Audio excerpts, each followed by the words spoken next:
Hello, everyone. How are we? I ain't get on no plane, fool. That's what it's meant to be. Oh, have I put the wrong one on? I did. I put the wrong one on. Oh, well, never mind. Never mind. How are we all? Excelsior's in the house, and so's Eddie. How are we all? The BA's all right as well. Yeah, he's good. Not bad. Not I'm bad. going to try and get him on a plane. I'm terrified this camera's about to drop off my screen. Are we? Has anyone checked to see if we're actually? Well, we've got a thing in the corner that says live. Yeah, we're out there. We're getting comments, so I'm assuming that we are. Hello, Benjamin. Watcha. I think we I might saw be. Benjamin yesterday. He came into the shop. Oh my background blends into my background. Yeah, kinda. Yeah, it might be a little bit vibrant. I might have to switch it out for a black and white version next week. Well, next time. It's busy. Busy. So, what news have we got? Don't know. Gonna deliver some videos. Right, okay then. Well, on that note, we'll apparently. call it a day and we'll see you all in 2 weeks' time. I've got a delivery to make on Saturday, so. Oh, you're bringing the videos over? Yeah, on Saturday. Oh. Awesome. Thank you.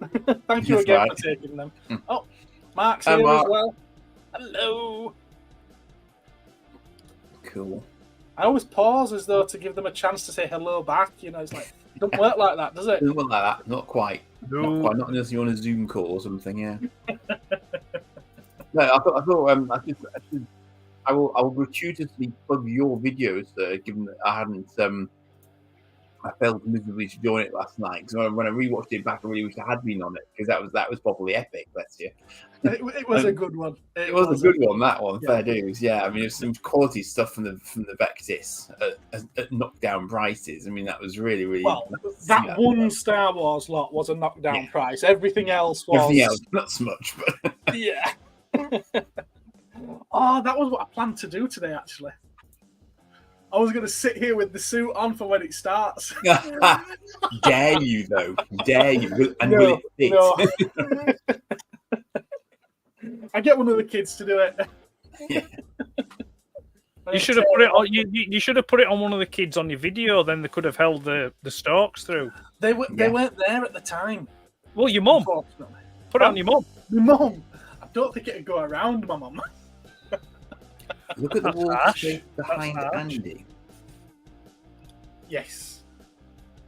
He's referring to the fact that us collectors normally have no space to put anything, and you've got all that space. Because it's my grown-up working room as well, Mark. So I have to keep it fairly neutral. Otherwise, I'd be getting sort of random comments all the time, which wouldn't be a propos for me, unfortunately. So You need a roll down blind. I know. I need something. I need a sort of trying to think of a random example of someone who has a sort of like a spin around wall or something, you know, in a comedy Benjamin fashion. says it would fit him because he's tiny. Oh. I mean, I work from here, and people can see all my shit behind me. Well, not that there's much. So what's the Stormtrooper? That's not the George Lucas one, is it? What's the Stormtrooper? Yeah, that one. That's a Whose head is it? looks like a clone trooper head. Right, it was a George Lucas Stormtrooper, yeah. Right. But a friend for my birthday, bless him, I didn't know anything about it. He sent me a Death. Is it the Death Star Trooper? Right. You know, the ones that wear the funny hats. Yeah. And I took the head off it and swapped it on the George Lucas. He's just like a random Stormtrooper guy. Okay. Okay. Generic stormtrooper. It's trying to, that. Oh yeah, got it. There you go. Gareth Trooper. So he's just like a trooper from the vault. It's, That looks nothing like me. no, it's too slim for a start. It's not even like my AI image. No. I'm going to fat shame the Cosmic Toy Man. He's too thin. That's why I didn't put my Dalek suit on. I am not ashamed of this fact. I have worked years to get all this. It's not fat, it's fuel for your intergalactic cosmic nature. Yeah, for my sex engine. Yeah, well, it all breaks down. What does from time Benjamin to say? time. So Ed's got George's head laying around. Unless he's put it on the Death Star Trooper. I have put it on the Death Star Trooper, yeah. And it actually, to be fair, it actually works better on the Death Star Trooper because it looks like some old sort of like English geezer that they hired to be all the Death Star To be personnel. the English one ever. Okay. Because like when it's got the helmet on, on the chin strap kind of thing, it doesn't. I mean, it's packed away. Is that I've just got that one out now. Yeah, because it were all. They hired all English actors, didn't they, to play all the bad guys? So it was like, Well, that's because English makes such good bad guys. That was the way. Yeah. Well, I mean, you had Peter Cushing in his slippers, just sort of like, And We all even when make they're such deceased, they have to bring them back again. So This was, sorry, Andy. even when they're deceased, they have to bring them back again. So Yeah. I thought it were a decent enough job for the time on Rogue One. Yeah. I think Benjamin's asking if we're gonna burn the Kathleen Kennedy figures. It's not Kathleen Kennedy. It's a multiverse Kathleen From the Kennedy. Pandaverse. Yeah, I haven't watched that. Have you not watched it? I haven't watched it. I won't spoil it for you if you do want to watch it, but South Park. I don't do South Park. it is funny. However, they go a bit easy on her. They could have gone a lot harder on her. Yeah. And not just her, but other people that work for Disney as well. They could have gone a lot harder on them, but they went just far enough. But I think they could have gone a lot further. Okay. But it's, I wonder if anyone's clicked yet. clicked what? Here for details. I don't know. Have they? Has anyone tried No, that's clicking? why I'm asking. Ah. That man gave me to make it lame. Ooh. No, it's a chick. It's put a chick in it and make her gay. No, I have seen that line repeated in people's reviews of it. What? That Kathleen Kennedy put someone gay in it and make it lame. No, I've seen that. I've seen Yeah, that. no. clip. Yeah, no. In the actual the show, it says put a chick in it and make her gay. All right. I've seen What, in South Park? Okay, I'm not going to argue with it when I haven't South seen it Park, myself, anyway. but I have seen in several YouTube videos that clip. Yeah. Yeah. But, She may say it at some. Well, Cartman may say it at some comes point out later on, somewhere. but she comes out pretty well. Yeah, she Well, will. from what I can make out, it's not her, is it? It's that's ruined Star Wars. It's actually a Kathleen Kennedy from an alternate dimension. Well, no, It's ruined Star Wars. it's her to start with Mm. because it is her. It is Kathleen Kennedy, but then because she's using the Panda Stone too much, it like opens a portal up and it sucks her into an alternate dimension, and it sends another Kathleen Kennedy from another dimension. So like the swap over. I mean, to mention the fact they look nothing like each other, because the alternate universe Kathleen Kennedy is just Eric Cartman, with long brown hair and high heels on kind of thing, I'm not entirely sure I want to watch this, I have to say. Yeah. And It's Excuse me. South Park. I know. it is funny. I mean, I couldn't speak intelligently on South Park past, I would say, season 3. I watched the first 3 seasons when they first came out, and I watched the movie. The movie was just... I thought I'd have to leave at one point because I was literally just crying. I couldn't breathe. I went with a couple of friends, John and James, and it was just like, couldn't breathe. But again, the movie, it gets to about 2/3 into the film, and then it kind of like, it's still funny, but it's not as funny as the first 2/3. It's almost as though they went in full on, and then they were like, oh, right, we can't really maintain this, and it They're kind of not, they're not used to doing something that long, are they? Let's face it. No, I mean, to be fair, I mean, one of the funniest bits though is sort of like his Saddam Hussein sodomizing the devil with a dildo. It's just like that is just absolutely hilarious. He's like, "Hey, come back to bed, Satan." It's like- The B story is so true. the B story. Must be a B plot in it, is there? What Second- plot in the? secondary plot line in the South Park thing? in the presumably Pandaverse? means. That must be don't what It's you not a mean. plot, let alone a subplot. Team America is way better. I actually don't mind Team America. I enjoyed that. It's got Matt Damon in it. Thunderbirds. South Park, I managed the first half, I think, of the first ever episode. I didn't get beyond that. Which is more than what I did for Rick and Morty. I managed about 5 minutes of that. Yeah, I've never got into that one. I know of it, but that's Yeah. about it. Yeah. Just think Back to the Future on meth. Yeah. That's Yeah. Rick and Morty. So Hello, we- Lobot. How we doing, sir? Are you well? You're in Lobot. Good evening, chaps. Now, is he saying good evening, chaps, as in, hello to us guys? Or is he saying good evening, chaps, because he's just found his crotchless chaps in his wardrobe? He's like going, oh, good evening, chaps. Or he could be saying good evening to the chaps in the chat. The chap Yes, he chaps. could, yeah. The chaps. Mm. Chap chaps. He could have a chap in some chaps. I saw Who's the Book of looking quite- Mormon there, then. Okay. Yeah. A chap in some chaps who is quite chapped. Ooh. Need a chat. I hope they're clean chaps then. Yeah. You don't want chafing in chaps. That's just like, No. So, not wishing to drag us back on topic at all, if we even have one, but we were going to talk about influences, weren't we? We are. That's the plan. Yes, that's the Yeah. plan. So you're wanting to influence the conversation back towards speaking about influencers. This isn't the conversation you're looking for. Well, to be fair, these chats normally last for a good 2 hours, don't they? So I wasn't in any rush Yeah. to get to the one and only topic that I've thought of. I got one to- refuse your influence. I've got one for 2 weeks hence. Come on. You have.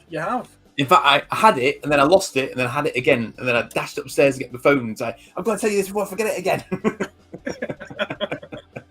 Well, I we will mention it at the end of the episode, Okay. so that anyone who is watching can think about what their idea.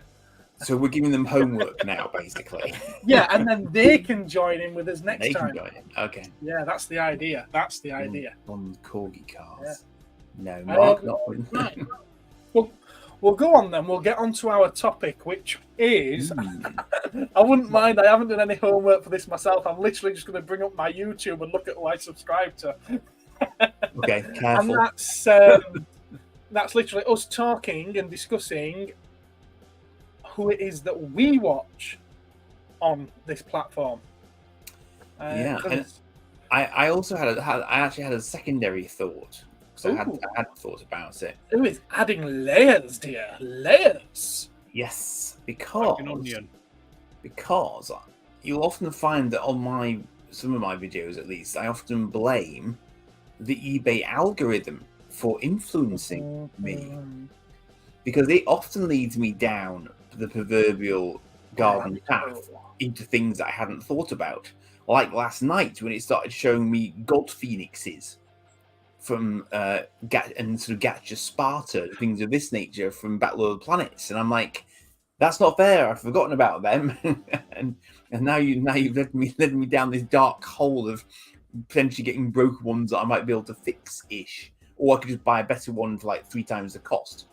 And then I discovered that the thing that I thought was something had different variations to it, which I'd never seen before. So it's like, eBay can be evil like that. What? eBay's evil? Mm. Well, that's why we all call it Evil Bay. Do you know what I think of eBay? Wait for Would it. you like to know? Wait for it. Wankers. Fucking embarrassing. Waste of our time. Fucking waste of our time. There we go. When did you add that? I was going to say he's got some tools now. Clearly, Yeah, this is what happens when I gift Eddie a little bit of Taking responsibility. power, didn't you? You can always take it off me. It's your show. We are just lesser mortals here. We'll see how it goes.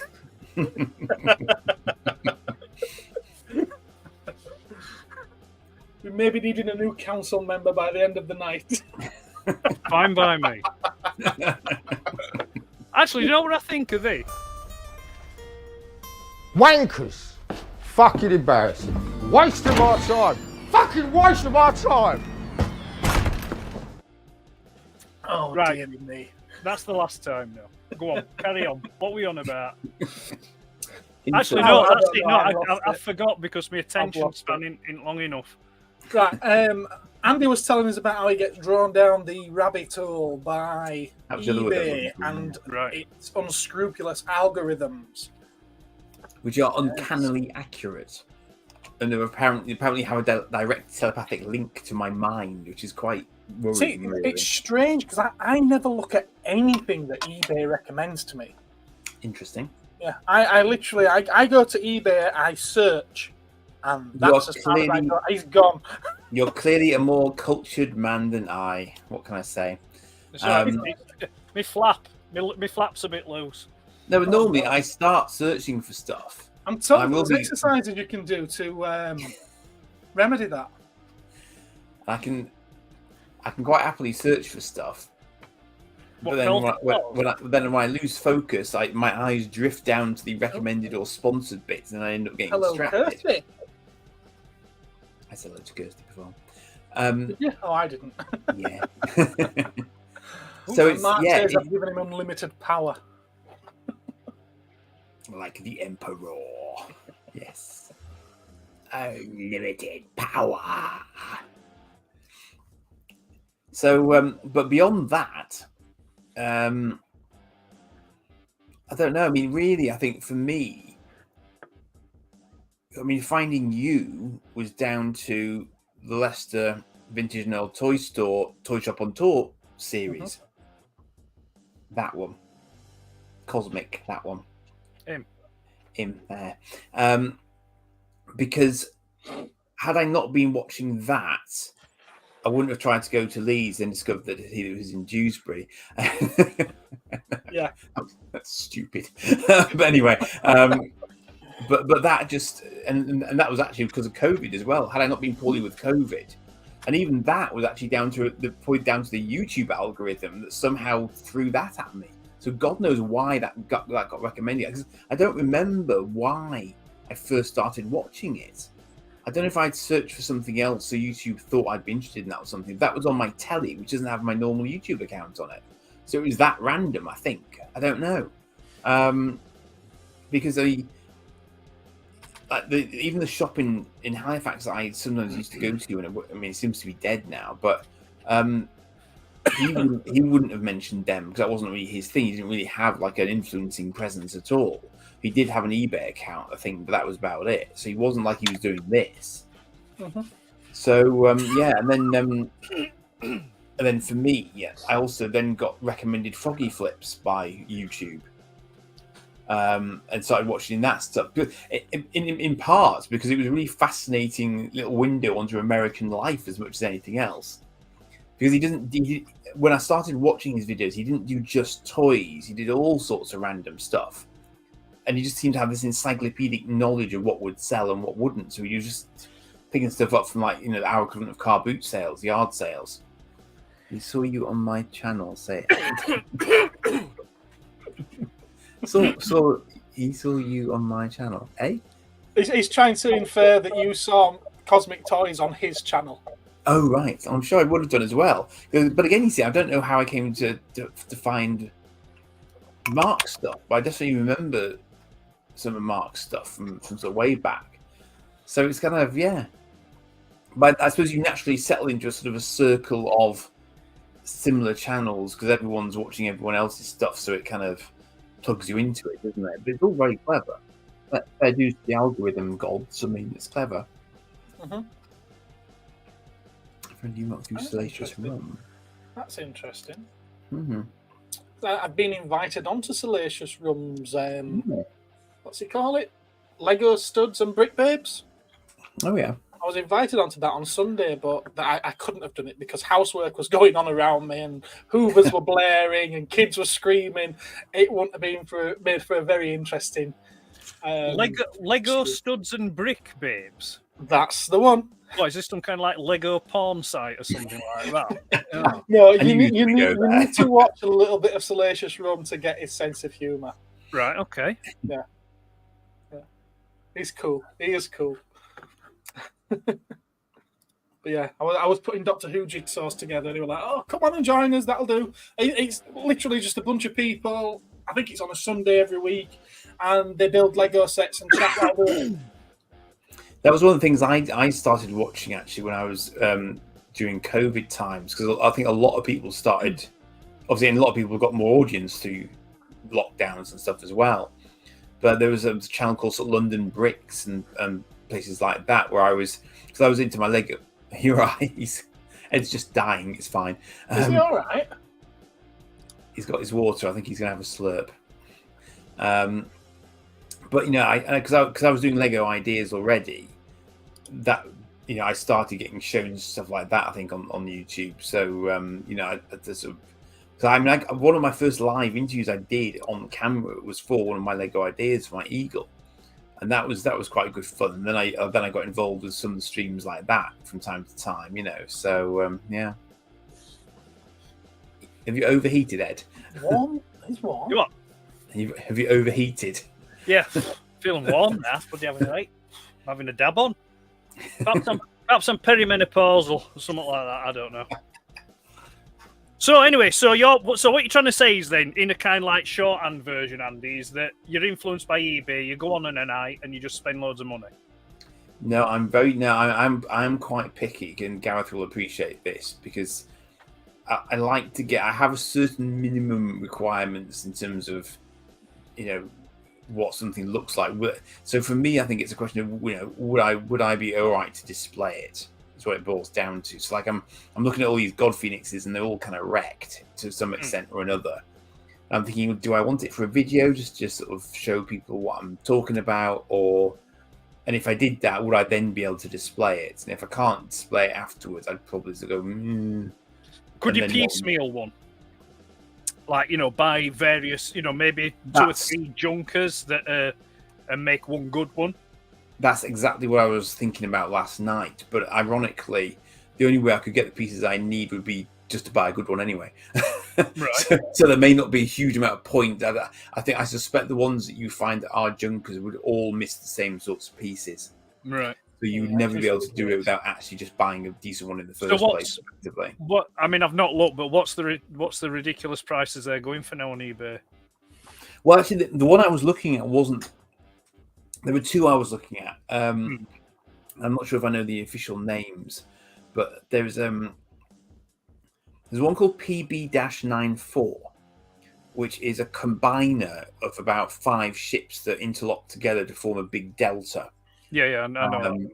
Yeah. Now, the one that I had when I was little, that I randomly had, presumably because it said Battle of the Planets on it, and my parents got me it, because I wouldn't have known about it. It had very, very blacked out canopies on the various combining ships, and it broke into 5 separate pieces at least. The one I saw last night was actually 2 solid pieces, but it looked virtually the same, and it had clear canopies. Right. So apparently there's a Singapore version, there's a Japanese version, but they were both the clear canopies style. Right. So this one that I saw, and I have seen other examples of, is another one again, but boxed, £2,000. No. So no, but there were piecemeal ones where I could have sort of got bits and sorted them together. But the other thing that started me on that path was the God Phoenix without an O. And I think it's actually the God Phoenix 2, effectively. So it's not the original Battle of the Planets ship. It's the one that looks like a sort of Condor. Yeah. With the little yellow vehicles and all that sort of good stuff. And there are various messed up examples of that around. So it's usually the beak section that breaks off first. Exactly. That's it. That's exactly it. So one with a beak section is about £65, apparently. Right. varying levels of completeness. But I mean, it looks like they actually came with little minifigures and stuff, you know, in the original packaging and so on. So getting one of those actually, you know, sealed would obviously be very, very pricey. But I mean, those, you know, I wouldn't reject it at 60 odd, but I wasn't particularly planning on it either. So I'm just sort of thinking about it. Right. Really. No, it's interesting because, like I said, I had one of those as a kid, the God Phoenix. Yeah, so did I. Yeah, with the little yellow vehicles and stuff like that, and it's lost to time. No idea what happened to it. No, me neither. You know, it got played with. You know, it was a toy that was played with. But well, for me, I really associate it with a place as well, which is why I'm quite interested, because it's a direct line to memories, you know. So that's kind of why I was when I. But again, just like a random picture on an eBay recommended thing, and I was like, why? How did you what? You know, it's like, God damn it. Well, the one I got was purchased from Trago Mills in Falmouth when we were on holiday down Cornwall one year. I think we've had this conversation actually. It's possible, yeah. Because there's two down there. There's the big one that's at Newton Abbot, and then there's the other one that's at Falmouth. Because, well, actually, no, I know why we've had this conversation. Because it's where I got my Starfleet VHSs from. The Space Quest for F-01. Indeed. Yeah. So that's where we've discussed it before. But no, that's interesting. I mean, it's not something I'm in an immediate rush to regain into my collection, but I suppose if I felt a bit tasty one night and I saw one that were decent, then, you know, I may do. But, you know, it's not. I want an actual God Phoenix first. I've got my eye on a kit version that's out there at the moment. Oh yeah. Which comes with all the lights and stuff. It's like all light up and that. So, but I'm gonna wait till I've got the Moderoid first. I'm gonna see to that first, and then I might take it after that. So, yeah. Oh. Cool. Never seen one at any of the fairs yet. I must say. This what? I haven't seen one at any of the fairs yet, but I suspect they're probably the sort of thing that will get scooped up early doors. So you'd probably have to be there really early doors to actually grab it. Right. Gareth's nodding at me. Well, I was surprised that Terrahawks thing was still there the other day, last week. Yes. I was slightly surprised at that as well. And I think he probably would have moved a little bit on the price as well. Well, he did say he was open to offers. Yeah.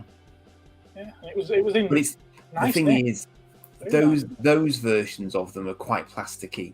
Yeah. Because they're the smaller versions of them. They're not the all singing, all dancing Bandai die-casty versions. Because I still have very, very clear memories of my Battlehawk and it being completely awesome at the time. You know, even though it doesn't look like it should fly worth a damn, it's still awesome. And it had a battle tank underneath it as well, which was great. They could actually drop. It had little hatches, and it could drop, and you could pick it back up again as well on the fly. So it was cool. It was cool. I remember seeing them as a kid on the toy shelves. Well, not round here. Again, it was a particular shop that would. When we used to go on holiday in Cornwall in Perranporth, they had all this stuff. They even had old Diaclone stuff in there, and the Poppy stuff, and the Godakin and things like that. There were all that kind of stuff. Yeah. And the Terrahawks always used to stand out to me because of the packaging. And basically the big sort of like L-shaped window, and then they were set in polystyrene. Yeah. You know, so it had that like orange piping all the way around the box, which, you know, it was stood out. And, you know, I mean, obviously as well, I used to watch the show, you know, the marionette show and that. I was always a fan of the Zeroids. I like the Zeroids. They're not marionettes, interestingly. I'm just using it as a broad term. I know what they are and aren't. Mr. Pedantic. I can tell you're talking to fucking collectors, can't you? They love tripping you up every 2 minutes. I know what I meant. They know what I meant. Right then.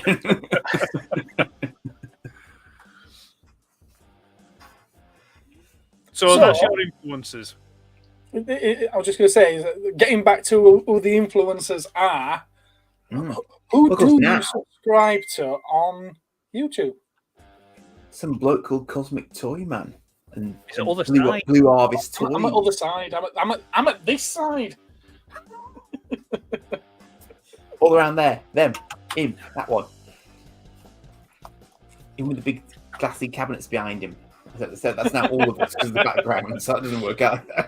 Sorry for being a bit distracted. I'm just trying my hardest to get someone else onto the live stream with us. Oh, right, okay. This person is being a little. Who? Who is it? It's Come on, Mark. name and shame. Mark. Mark. Ah. Come twice. He can only come on if he wears his hat and his leather jacket. Oh, shut up, Ed. Just because you had your hat and jacket on early. I've still got my jacket on. I'll get my hat on. Get my hat on. Beware.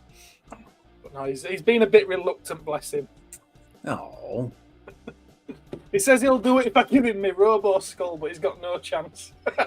Not a prayer. Not an absolute prayer. That seems to be mercenary, honestly. In fact, I don't know if any of you have noticed, these cabinets have had a big move around this week. Every single one of those squares has been taken out, cleaned, put back in, reorganised, and they're all somewhere different. And the only one that I didn't touch, because I'm happy with it, is the Robo Skull shelf. Is that? I've just noticed. Is that an R5D4 next to Robo Skull in front It of is, it? yes. Yeah. Yes, it is. It's other way, Gareth. There you go. He's mixing the continuities. He's got a Death Star droid in there. Oh yeah, it's that shelf is whacked. Well, it's only like my sort of cartoon characters kind of shelf. It's just full of utterly. In fact, that was kind of the point. It was got like Pirates of Dark Water and Bucky O'Hare and Battle Beasts for no apparent reason. The only kind of rule I've tried to stick to is that all the figures on it, apart from the Cybermen at the back, which I forgot about, all the other figures on it are 3 3/4 inch scale. And I've also tried to make them so they're all 5 points of articulation like Action Force and Star Wars. I'm talking to you on Lack and trying to sort some videos out, plus trying to get my pizza. Lobot's welcome to come on if he wants to come on. Lobot, do you want to come on? There's a chap on Instagram who, incidentally, I interviewed a while Not ago. Alatoy Fantastic. Right, And he does customs, for Action Force. And one of the setups he's got is a selection of Death Star droids that are painted up to look like they're part of the Red Shadow teams. And look, he's done a really nice job on them. Nice. They look really nice. And then there's a guy called Kraken. It's either Kraken Capers or Kraken Awakes. And he's been doing some custom. It's a cross between the Kraken and Bosk from Star Wars. And they're done up. They're done up to look like, Red Shadows. In the Red Shadow, well, the enemy forces. Yeah. There's one custom in there. All right, yeah. That's cool. It's purely because when it came to me, it was yellowed, really yellowed, and I was like, "Oh, what shall I do with it?" And I was like, "You know what? It's a desert trooper, not a snow trooper, but a desert trooper." Desert Trooper.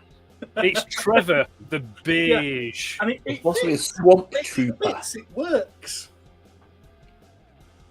Yeah, he's very beige. He'd be like, "Hello, I'm Trevor. I'm a desert trooper." I'm a Trevor Trooper. and I know that most of the audience will know who this is, but just in case anyone don't know who the Kraken is that you're talking about, Yep, that's the Kraken. there Better we get go. cracking. Genetically engineered by the Baron. Which looks a bit like a Sea Devil from Doctor Who, but bright green.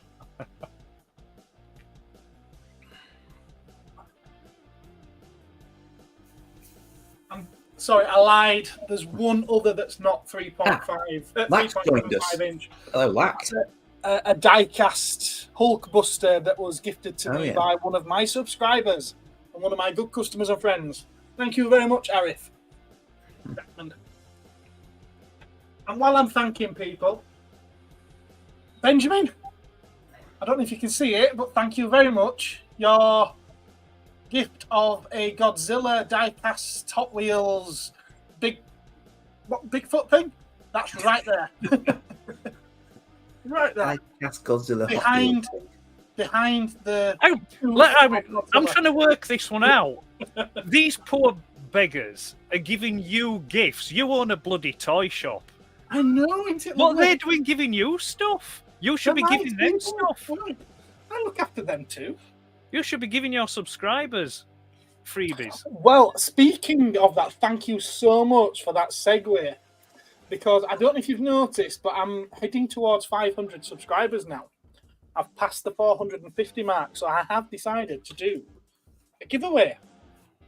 Ah. So once I do hit that 500 subscribers, I'm going to be giving away a Doctor Who DVD that is signed by Tom Baker. And it's Wow. not just signed by him, but it's also got his last line. Does it contain his DNA so we can clone him? Well, it probably does do. He's getting That's a on a Big bit Bang now. He reference. might have dribbled on it. Yeah, He's linked wrote on it. there, it's the end, but the moment has been prepared for.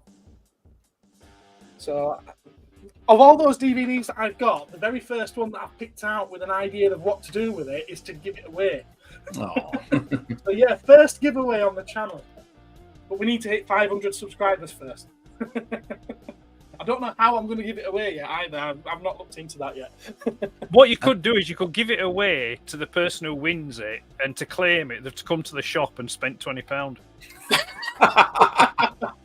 Right, I'm called Gareth, Look. not Roland. I know that one's lost on you, Andy, but both Eddie and Mark will know exactly who I mean. Although Roland actually featured in your Bolton video. Okay. Yeah, he was the dealer you said was a lovely chap. Oh, right. Okay. Yeah, he used to have a shop in Dewsbury as well. He wasn't such a lovely chap. Actually, no, let's be fair. Very innocent. When I used to speak to Roland, yeah, as a person to speak to, he was actually quite personable and pleasant. Yes. Is this So I mean, terrible?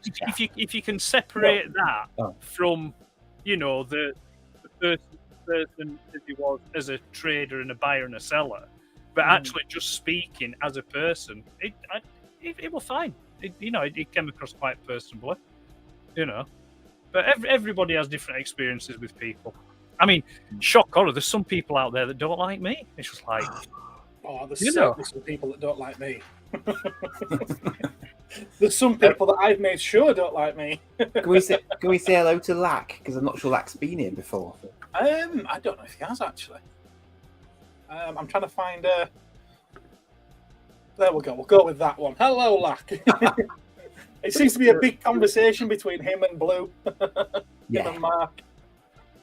is that the YouTube handle, or is that the person's It's his actual YouTube name? handle. I do believe the persona he puts across on his videos are that he's Lack Sivrak as well. Lack Sivrak being the Shistavan from the Cantina in A New Hope, Got the you. Wolfman. Ah,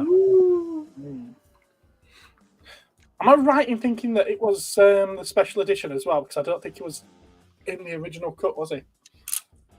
The Wolfman. I'd have to go back and watch. That's us getting a copyright strike. Yeah. Not when you whistle it. There we are. He's put his link in there. Well, Rolando's put his link in there. Good man, Rolando. Google reviewers don't like me. No, I've got a couple of negative reviews. In fact, one of them though is for my mother.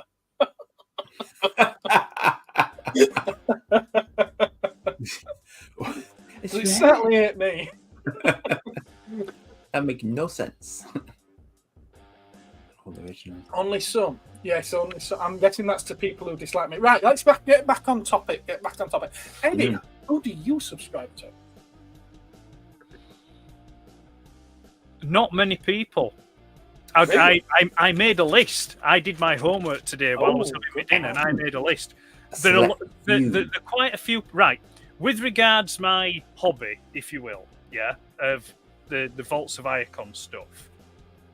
Really, with any kind of, I'd say, reasonable regularities, there's only really 3 that I watch, and that would be yourself, Cosmic, and Nesbit down here, Mr. Pedantic, and then the other one would be Ben from Ben's Collectibles. Okay. Tough luck, but Mark. You what? Sorry. I said tough luck, Mark. Oh, I think I've only ever watched one of Mark's. It was a live stream he did, and I asked him about his 1/18 scale Herbie which I believe was a custom. I think he said it was a custom. Oh yeah, sorry, I watched his Bolton video. Yeah. Did you tell him I watched that? I might have done. You do very occasionally. I actually forwarded on the. This one. What, Andy? I just said you do occasionally decloak at the end when you have been watching them quietly for. Oh yeah. But like I mean, I'll like I said, with reasonable regularity, it's Gareth stuff, and I'll watch your stuff. I'll be honest with you, I don't always like and I don't always comment, but that's just me. I just watch and that. But really, I don't tend to subscribe to a lot of people. I am subscribed to some people, but not as Vaults of Iacon. I watch most of the stuff I watch on YouTube is nothing to do with my hobby or collecting. Because it's like I have a break from that and I go and watch other stuff. So I do watch a lot of stuff with regards. Dare I say the word? Let's not say the word, but we know the word I'm thinking of. I watch a lot of stuff to deal with that. Yeah, maybe low bottle type the word that I'm thinking of. So there's people like, if I just go off top of it, so there's Kim Justice. She does quite a lot of stuff with regards, the Spectrum related. She does a lot of, but it's like to do with the history of like one good one that she did was about Imagine Software and Ocean Software and things like that. Software houses. There's Paul Jenkinson. He does some really good videos about the Spectrum. Nostalgia Nerd. He said it. I did, yeah.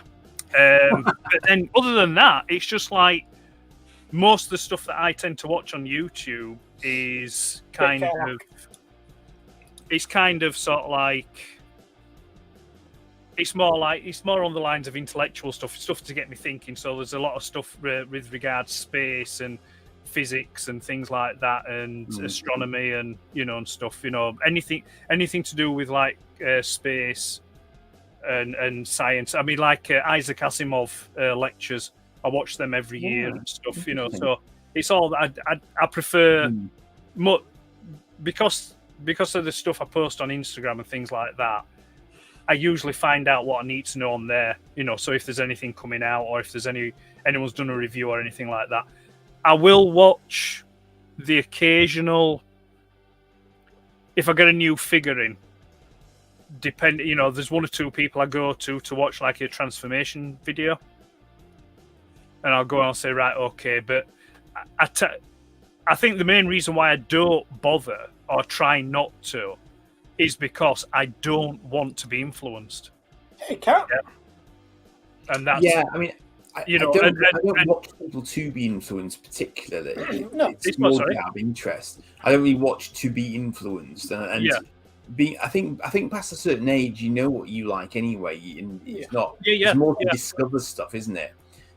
Toy Polloi is another one I see on occasion as well. Actually, I've watched his stuff. I will be completely honest. When I was mentioned, the whole point of this, well, not point of the episode, but the whole idea behind this topic was to talk about the people that we watch and enjoy, not necessarily the influencers. The only reason I came up with the word decided to use the word influencers was because I liked the idea of calling the episode Under the Influence.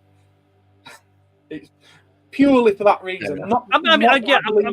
Influenced. Well, I know what you mean. I mean, I think. Yeah. I mean, I don't particularly like the term influencer. No, I don't. Although having kids.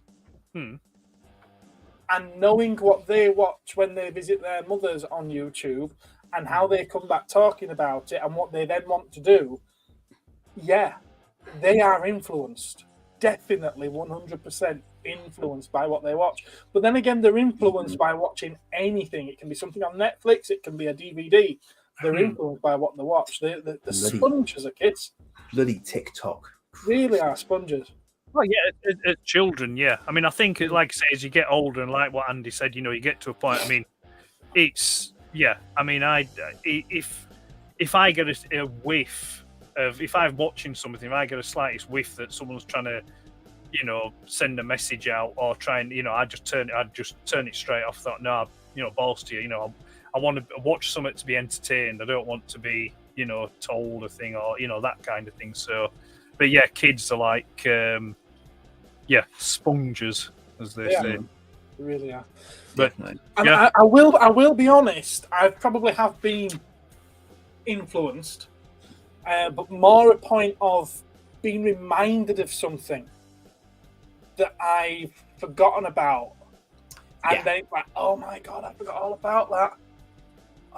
And suddenly, then it'll be a case of now it's there in my mind. I now remember that I need it. What's that? Is it? Well, I'm trying to think what the channel's called. Is like Secret Galaxy or something. Oh, Secret Galaxy is wonderful. All these sort of retro shows. I'm trying to remember if they've changed the name to Secret Galaxy or whether or not they've changed it from Secret Galaxy. I suppose this is where I bring up my.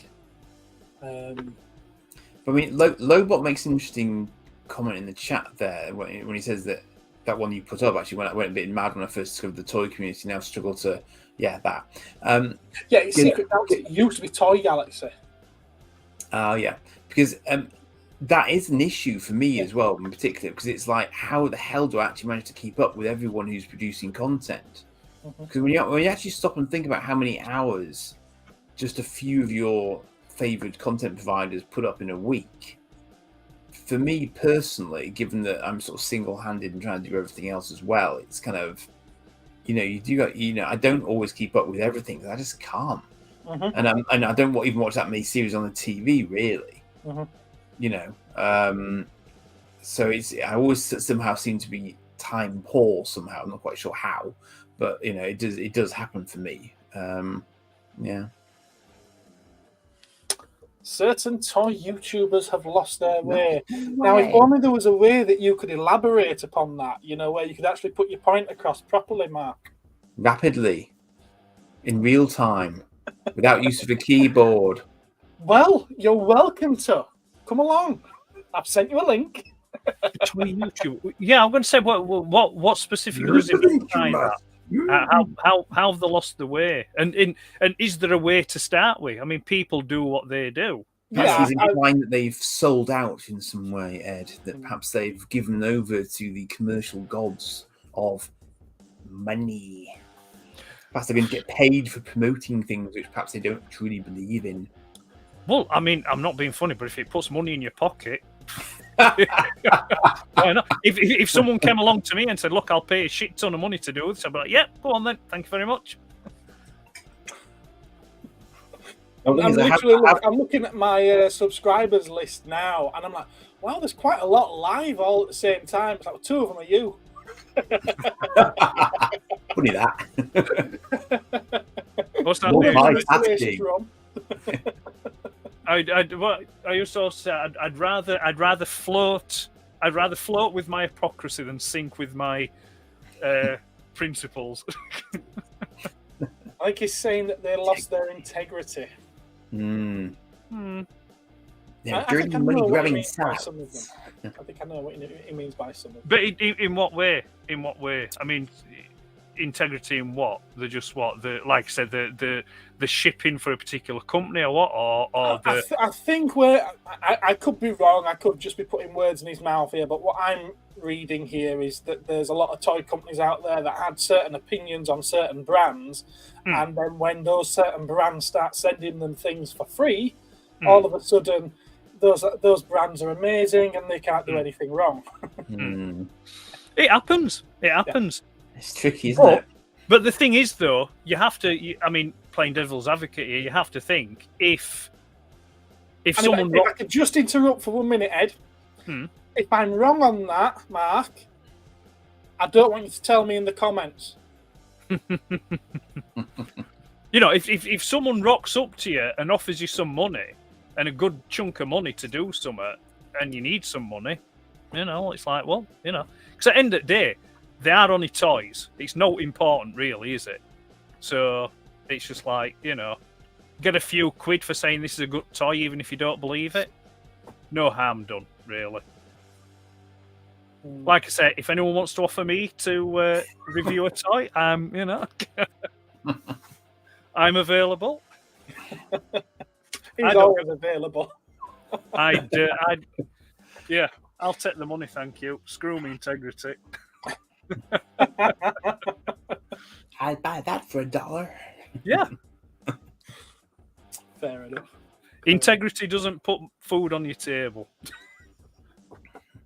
So are you going Not to naming names. not naming names clearly on no names basis? Well, So then are you going to show us an talking example about from it if your you're not list going to then? tell us who to avoid? Yeah, come on, stop talking big bollocks, Blue Harvest. Get on here and open your mouth.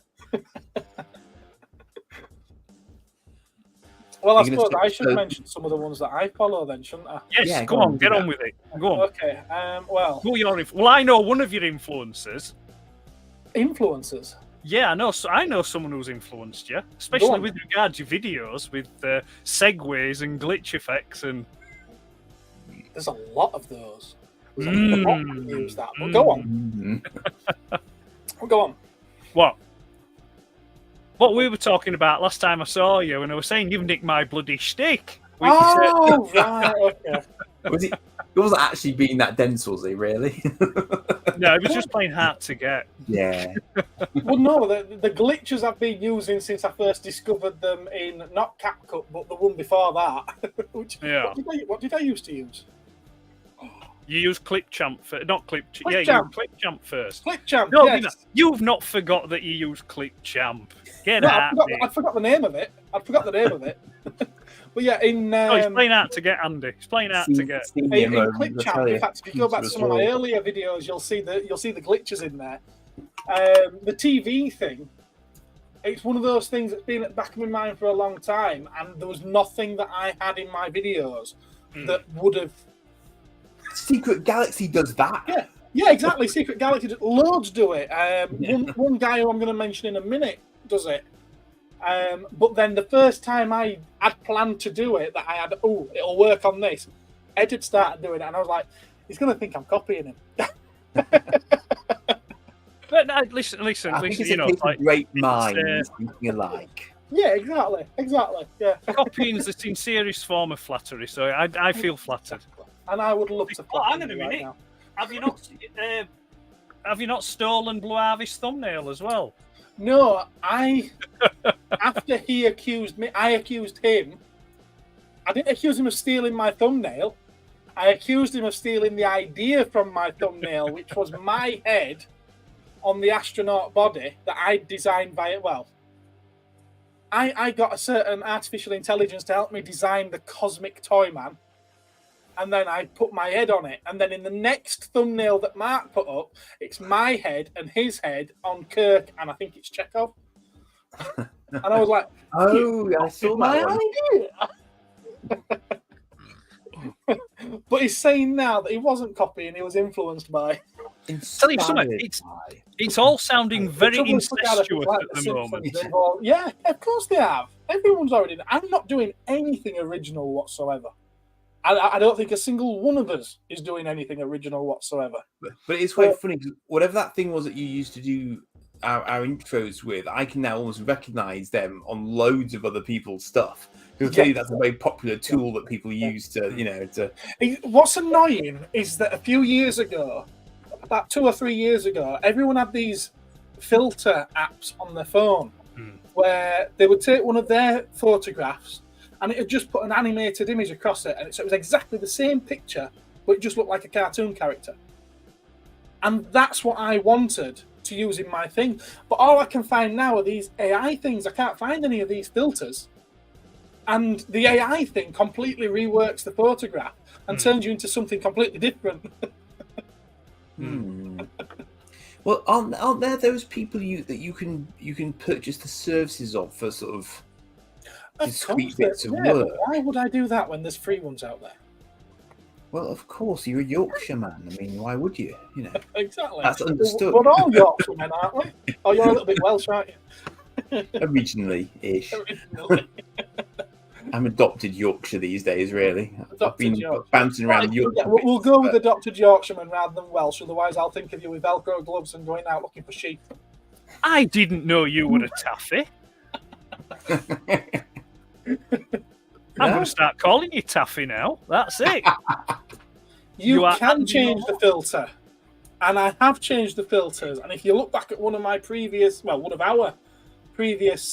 streams, you will see us talking about AI, and I'll put up and it shows all the different filters. Oh yes. A lot of them were identical.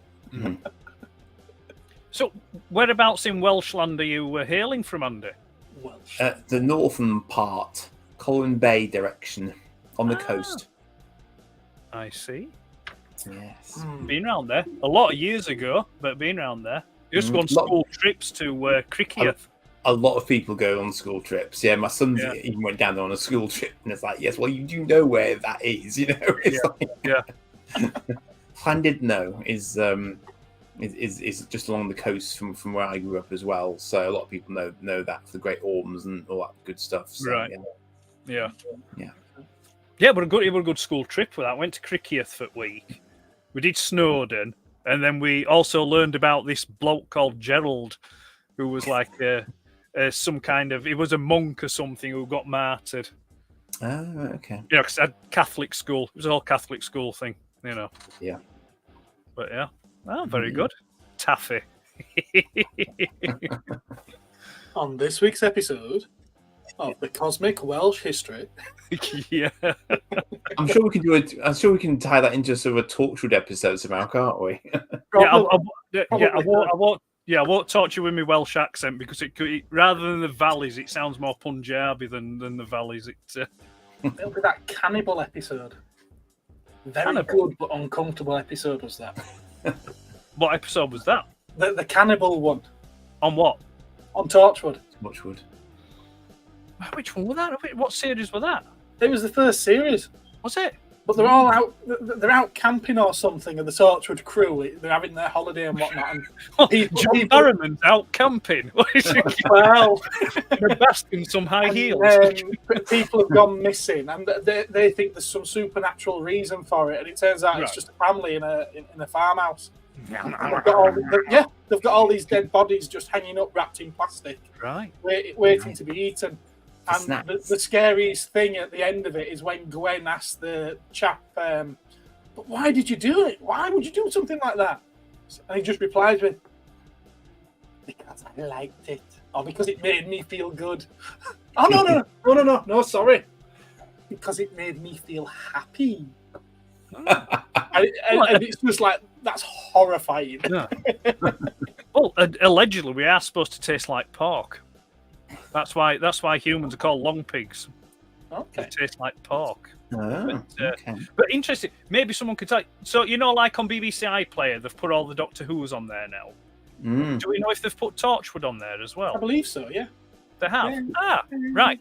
Interesting. I might take that opportunity to go back and watch them then, because I remember. I mean, obviously, I can't remember that episode, but I do vaguely remember enjoying the first, and I think the first two series of Torchwood, weren't there? And then I love the third series. It's what? Sorry. I love the third series. Right. Children of Earth. Oh, right. Yeah, 30. But that was more like a one It was a extended episode, wasn't it? 5-part mini-series, I think it was. Yeah. Was that with Bill Pullman in it? Was Bill Pullman? No. That was a series nobody likes. It had Doctor Who in it, except it wasn't Doctor Who because I saw a clip of it the other day. Yes, Peter Capaldi was in that episode, in that series, yes. Yeah. Ah. Yes, he was. Yeah. Yeah, the Pullman one is the one that came after that one, isn't it? Where they went to film it in America. Miracle Day. Miracle Day. How does Mark know we taste like pork? No, he's talking about you specifically. Oh, I did ask him as well about your time at McDonald's, and they don't coincide. Right. Was he there? Well, I'm assuming after. Was he there after? I think so, yes. Right. When did you say? Me, from 91. Right, he was late 80s, Ah, right. Okay. Yeah, I think. And did you left by 91? I think so, yes. Right. That's what, it was a different time to what you said anyway. Right. I think. Right. He can always contradict He's me. around about the same age as us, is he? Oh, as you. fuck off. Well, I'm not about the same age as you, am I? Give or take a year or two. A year or two. Anyway, back to your influences. Enough. Yeah, We go on. haven't even started yet. Chop. Come on, we're an hour in. Come There on. we go. I told you, 87 we're to an hour in. 89. I said Although late 80s. All those poor buggers out there with short attention spans that can't last 48 Yeah, they've all solid off. seconds. That's why we've only got 7 watches. They left. at the moment. Yeah. Right, okay, well, we've got to have some honourable mentions, haven't we? Which we'll start off with those presents. Vaults of Iacon. I do watch that channel, and you know I do because I comment along to almost every video. Help you. Excelsior's the name. I find he's okay, but I'm just sick to death of hearing about fucking Transformers. It just does my head in. That's usually Which is, one of my you know, comments. I mean, you'd think it being a Transformers channel, he'd talk about something else, but he doesn't. You know, it's like that bloke, what they call it, Cosmic Toy Man. He's always talking about bloody Godzilla and Doctor Who. Haven't mentioned Godzilla today. And then in stark contrast, my channel's first video is I talk about a load of stuff. Oh, really? And Yeah, then proceed to start talking about Babylon 5 all the time. I've made Goldfish are on I've watched TikTok. my last 2 episodes now, but I just haven't done the video yet. Right. Okay. I literally did it before this. I was trying to be productive this evening. So the last 2 episodes ever. Well, until they recently rebooted it in animated format, yes. Right. Crusade. I'm in the box now, but yeah, the Lost Tales they're called. Oh, The Lost Tale. Oh, you watch them. Oh. Oh. There they are. You have my deepest sympathies. Do you know what? I actually quite like them. Really? Yeah, I know they're odd because they're almost like closed room kind of things, but actually, Hello, Lily. Who's they Lily? I have no idea. It's Lily? Lily who? They were actually very well done in terms of the writing and the characters and you know, because they were so focused on only 1 or 2. I think my older brain's like thinking, I quite like this. It's easier to concentrate on just 1 or 2 at a time. So it's it was actually I actually quite like that, and the effects are that much better as well because it's like 10 years on. So actually, I'm going. There's a ship. There's a ship. There's a new ship. There's a new ship, and it was actually. There's only an hour and 10 minutes of it. That's all there is. I remember buying it. I remember paying full price for it, having it pre-ordered, getting it and taking it home the day that it released, putting it on. These Lost Tales should have stayed lost.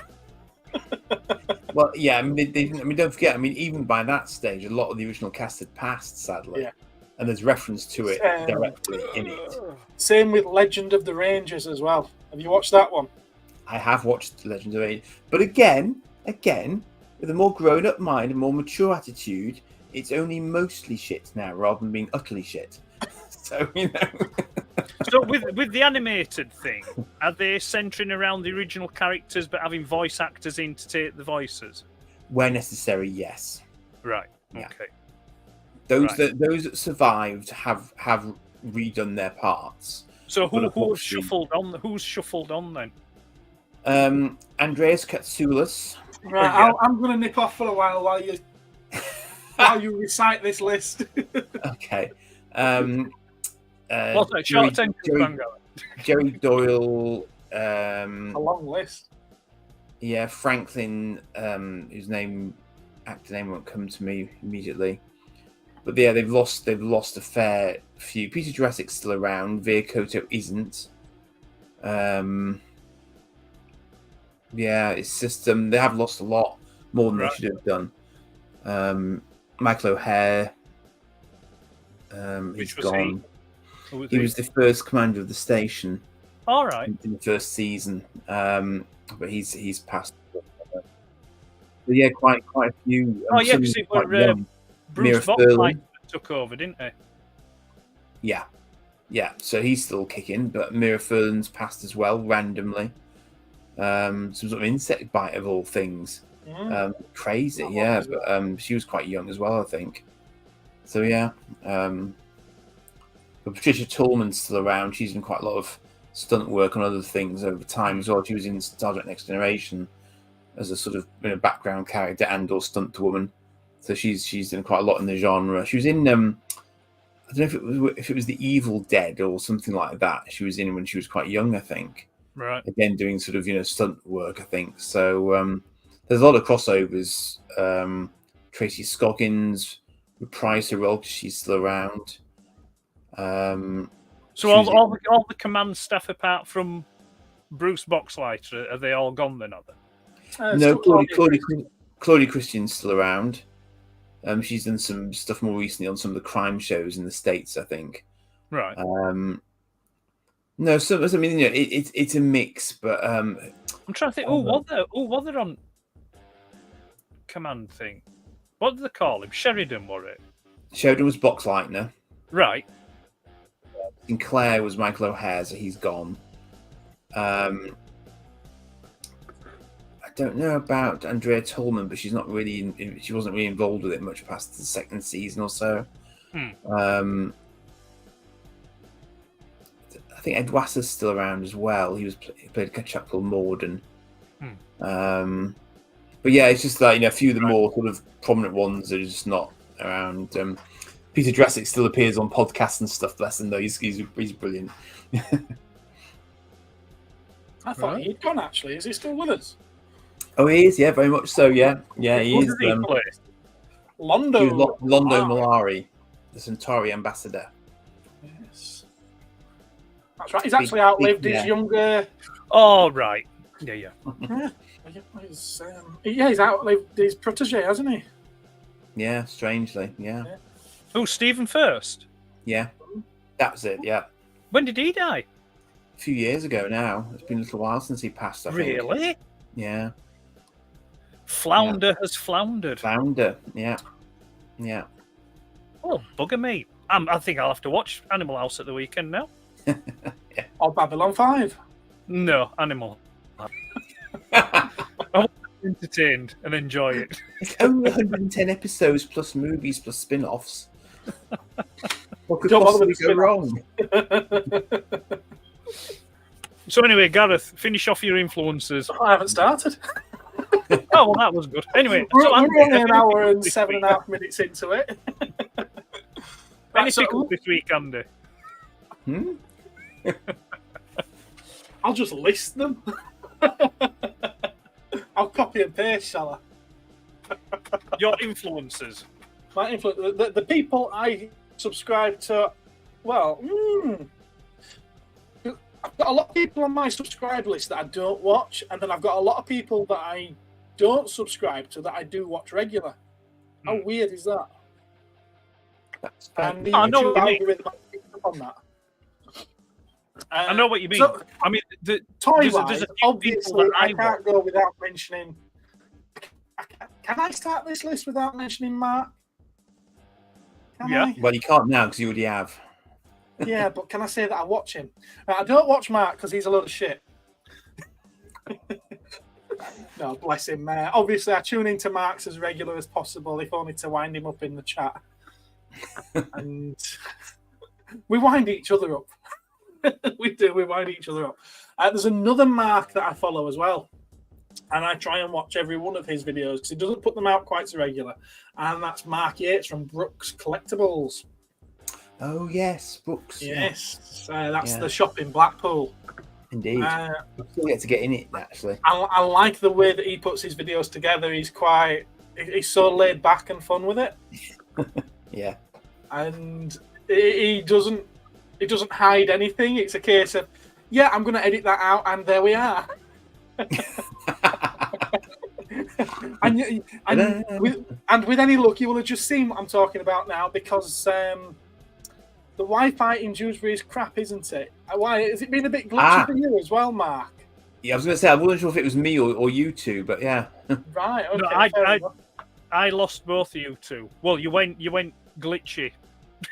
You went all like the Wi-Fi's crap. In fact, we're waiting to have new Wi-Fi installed here, a new line.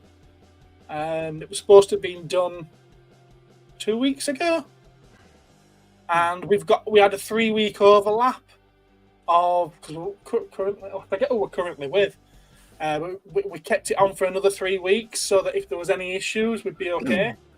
Well, 2 weeks. We're 2 weeks into that 3-week overlap now, and we still don't have internet, new internet. So this is going to be fun. Me and Mark are planning a road trip. I'm looking forward to that as well. I wonder where you're going to start. So yeah, Mark at Brooks Collectibles. He's fun. He's fun. He started during lockdown, just doing sort of like a toy of the day type thing, and it was quite good. A lot of people did. A lot of people started. Quite good was that. And the next, I would say, main one that I watch regular would be Slimehouse. Theo, and that was before he came to film at the shop. I'd been following him for quite a while before then, and I just love the enthusiasm that he has for what he does. It's just unbridled energy of youth, yeah, isn't it? I'd like to say I'd love to know where he gets the energy from, but he's always got a can of Monster with him, so I know where he gets the energy from. He's got a real squad as well, because he always comes mob-handed, doesn't he? He's an absolute diamond. It's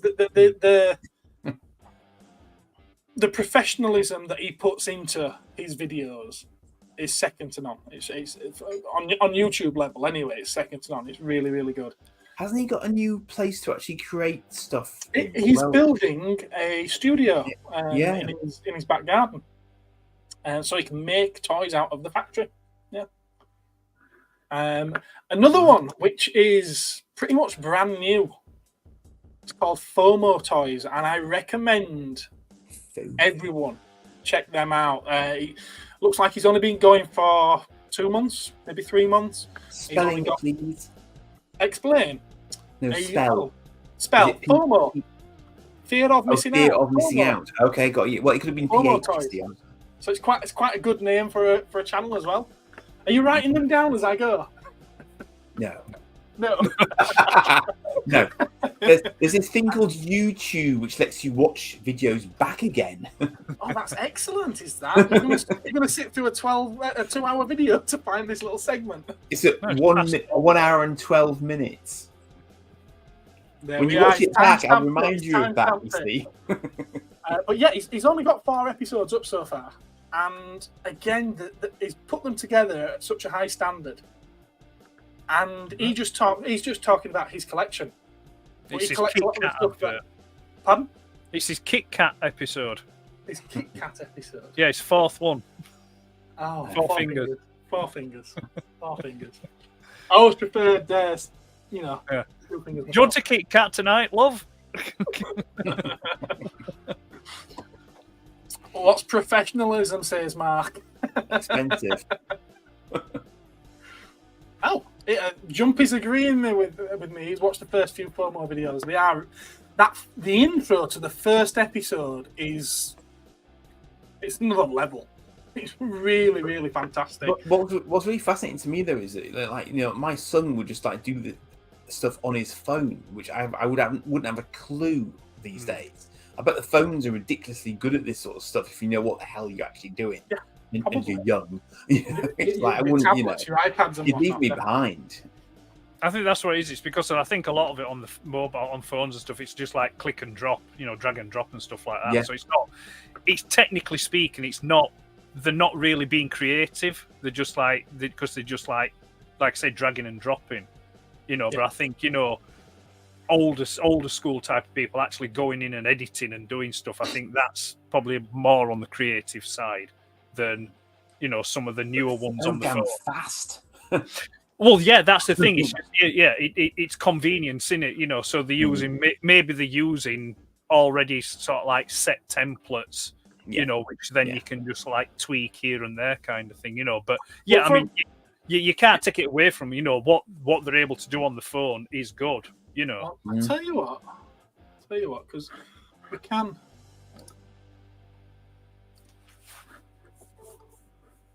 Take it back to the beginning. Like giving them some free advertising. Pause. He already has. What's that? Have you not noticed? Present. Just so you know, just so you know, Andy, nobody is watching this live stream on either of our channels. Of course they're not. Are they not? We're just window dressing. No. We're just window dressing. I know Lack was watching earlier. Caution, this channel is not intended for children. 13 plus. That is children.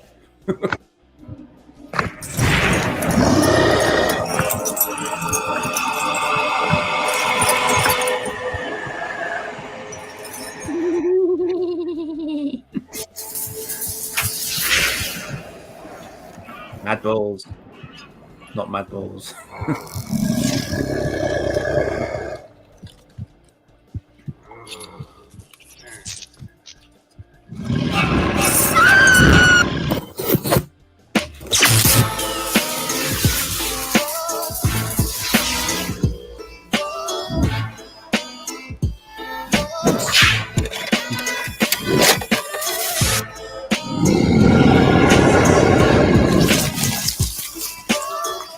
Cool.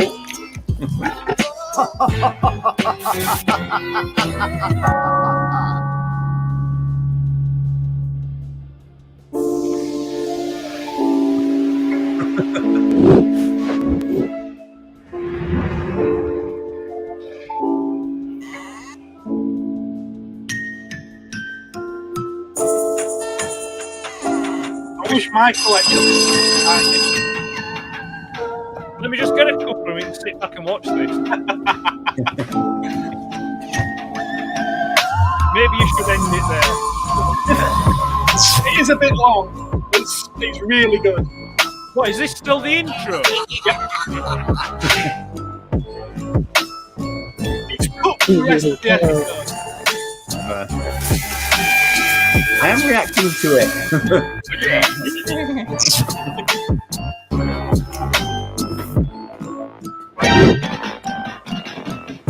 Toy Story's gonna sue somebody.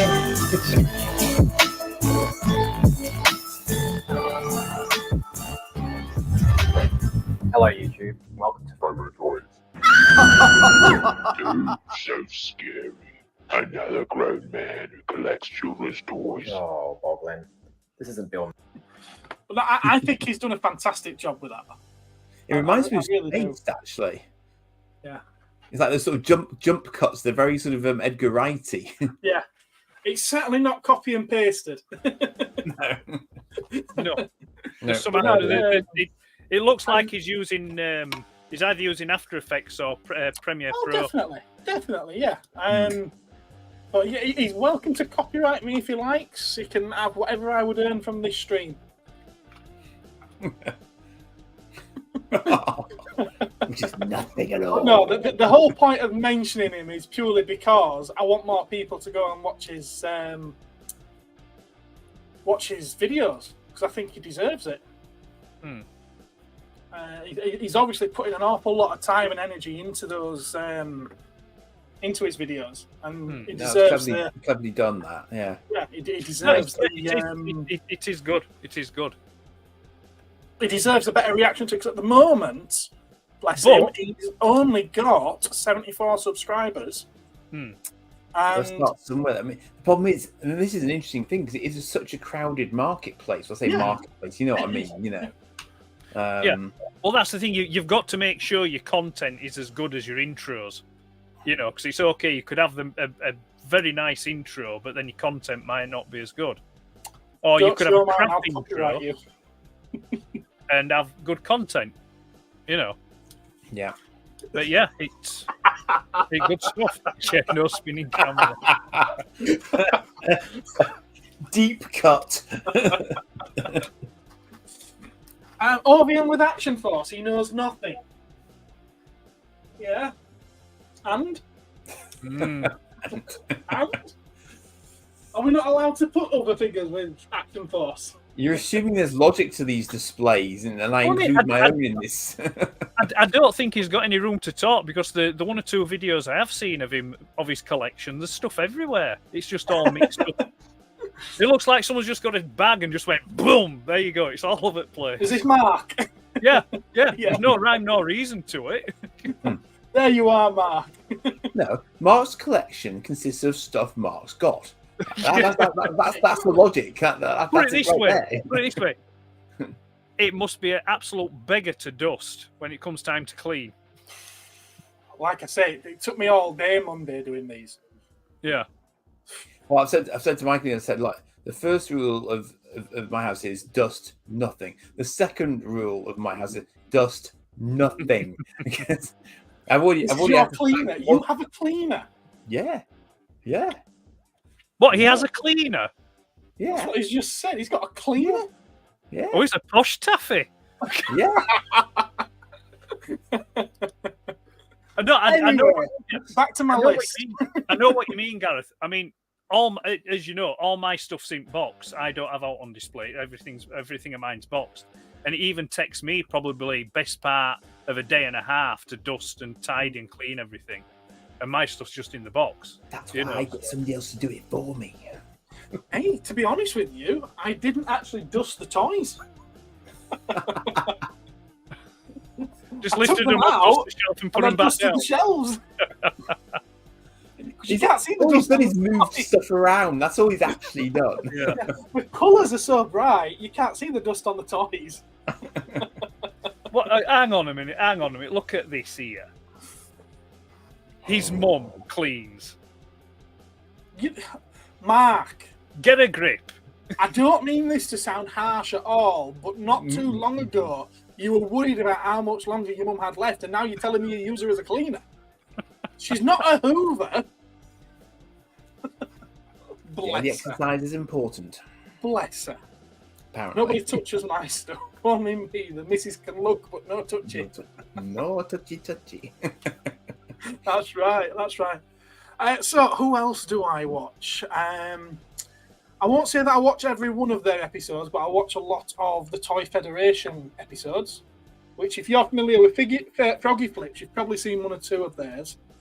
Because Froggy Flips has been to their shop. It's a huge store over in the States. Lovely big shop full of retro. He seems to be in some sort of mecca for retro toy store. Yeah. Where he drives like for hours. Yeah. Places sometimes. So, yeah. Who else should I mention? What do we know about Toy Division? Toy Division. Yes. Toy Division. Because they go to UK toy fairs quite a lot, and in fact, I think they're live about the same time we are. About 4 blokes. Don't know if you know any of them, but I might do, but Never I heard of don't. No. In fact, to be fair, They're not on my list anyway. there's not many that I've heard of that Gareth's mentioned so far. Have you not heard of Toy Federation? No. Oh, I am No. surprised. I am surprised. But you see, Although that's that's the point. That's the point of this discussion. You see, that's the thing, because as I said on mine, because I don't particularly go out my way to watch stuff related to my hobby. It's usually other stuff that I tend to watch on there. That's fair enough. That's fair enough. There's a local lad who started doing. I'm going to say local. I mean really local. He's one of my customers in the shop. Joshy Boy Toys. He sometimes joins in with the live chat, but he's not. I don't think he's been in the last couple. I hope he's all right, because I haven't seen him for a little bit. And he started doing videos. Right. So I do keep up with his, just because he was keeping up with mine. So it's, mutual support. Mutual support. Giving each other a reach around. Exactly. Yeah. I suppose I've got to mention the Leicester Vintage Toy Shop. There, I've done it. No, theirs can always be fun. I'm not sure how it's going to go in future without Gav. I know it's a bit weird. It's like Laurel Yeah. without Hardy. I find it quite disconcerting, but yeah, we'll see. I think they will get back together again, a bit like the Beatles or whoever. Yeah, I think whatever. they'll do. What's that? What? Have they fallen out? No, they haven't Gav's fallen out. opened his own shop now In in Nuneaton. a neighbouring town, Nuneaton. All right. So obviously he's going to be busy running his own business now. That he won't have time to go out on the road. Which with, one's Gav? He's the one that didn't own. The slighter of the pair. And now they're frozen again. Is it just me now? Oh. Hello. Oh, hello. Okay. Am I still here? He's the one who always wears the grey jacket. Right. The black shirt and the grey jacket. Is the one that enjoys a salad now and again. Yeah. He's not a salad dodger. No, no. He's the one that was sat in the car on the It's Jurassic wicked Park to mock the episode. afflicted. On the Jurassic Park episode, he's the one that was sat in the car and noticed the water rippling. He's not the one that was causing the water to ripple. Right. Moving on. Look, say what you will, but I have to say, I mean, I thought the fact that Sports jacket, man. that they went round, the Round. fact that they went round, basically giving everyone else free advertising. Yeah, exactly. I mean, Yeah, you but know, I mean, fair to be fair though, yeah. But to be fair, it's It I'm a wasn't bit- free. no. I'm a bit cynical on this. It was more advertising for them than the other people. Well, of course, that was the Yeah. obvious side effect from their point of view. You know. Yeah, but for me, I was writing down a list to see who was near to me because Leicester's not that near to me. So I was going right. Well, who in this ilk is nearby? You know, that I might be able to go and visit. And it's literally me. Lobot's just asked me a question. How does Ed come across all his interviewees? With a lot of lubrication and a box of Kleenex.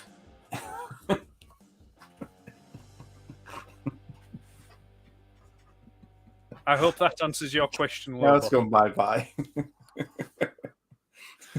No, to be fair, a lot of them are people that I know through, I suppose, the hobby, if you will. But I know them probably through Facebook and not Facebook. Jesus Christ, not Facebook. No, screw that. Instagram, sorry, via Instagram. But also, so some of the earlier ones are people that I've known, like pre kind of social media kind of thing. You know, so like when the website and stuff like that first started. But anyway, yeah. So yeah. But I think, actually, to be fair, my first answer was probably better than the second one. See, I've never really ventured into Insta, being old and ancient and all that sort of rubbish. So I don't really get how Insta really kind of. Well, it suited me. I struggle with it. Yeah, for me, Instagram was better for me because I just wanted to take pictures of the collection. Yeah. Yeah. I mean, I don't think I've spoke about it, but there was a book called The Unofficial Guide to Transformers, which was released early 2000s, and it was by a guy called J.E. Alvarez, who actually works for Hasbro now, I believe. He's one of the guys at Hasbro for Transformers. And I suppose, really, I back then I was influenced by that. Really, I suppose, in the style of photography that he did. So that's why my style of photography on Instagram is always the plain grey, but it's basically, it looks like a pamphlet or a toy catalogue shot. It's very rare I'll do action shots or anything like that because I'm just not that imaginative really for it, you know, and I'm trying to replicate the things that I saw in toy catalogues and stuff like that as a kid, you know, so I'm trying to recreate those. So yeah, so Instagram was my favoured, you know, outlet, social media outlet. But I mean, you ought to give it a try, Andy. Get on there and, you know, some of the photos you take and share them. Well, the thing is, now that I've got a few more bits, I might think about it, and I do have some images of my Eagle Moss stuff, and, you know, things like that I could probably throw up. You know what I came across today, actually, which I did a scan of. This advert made me smile. Yeah, because that was very much the sort of the way in which they were being sold. This is from the first issue of the UK Transformers comic, and it's just like, you know, sort of Sideswipe and Bumblebee as the toys.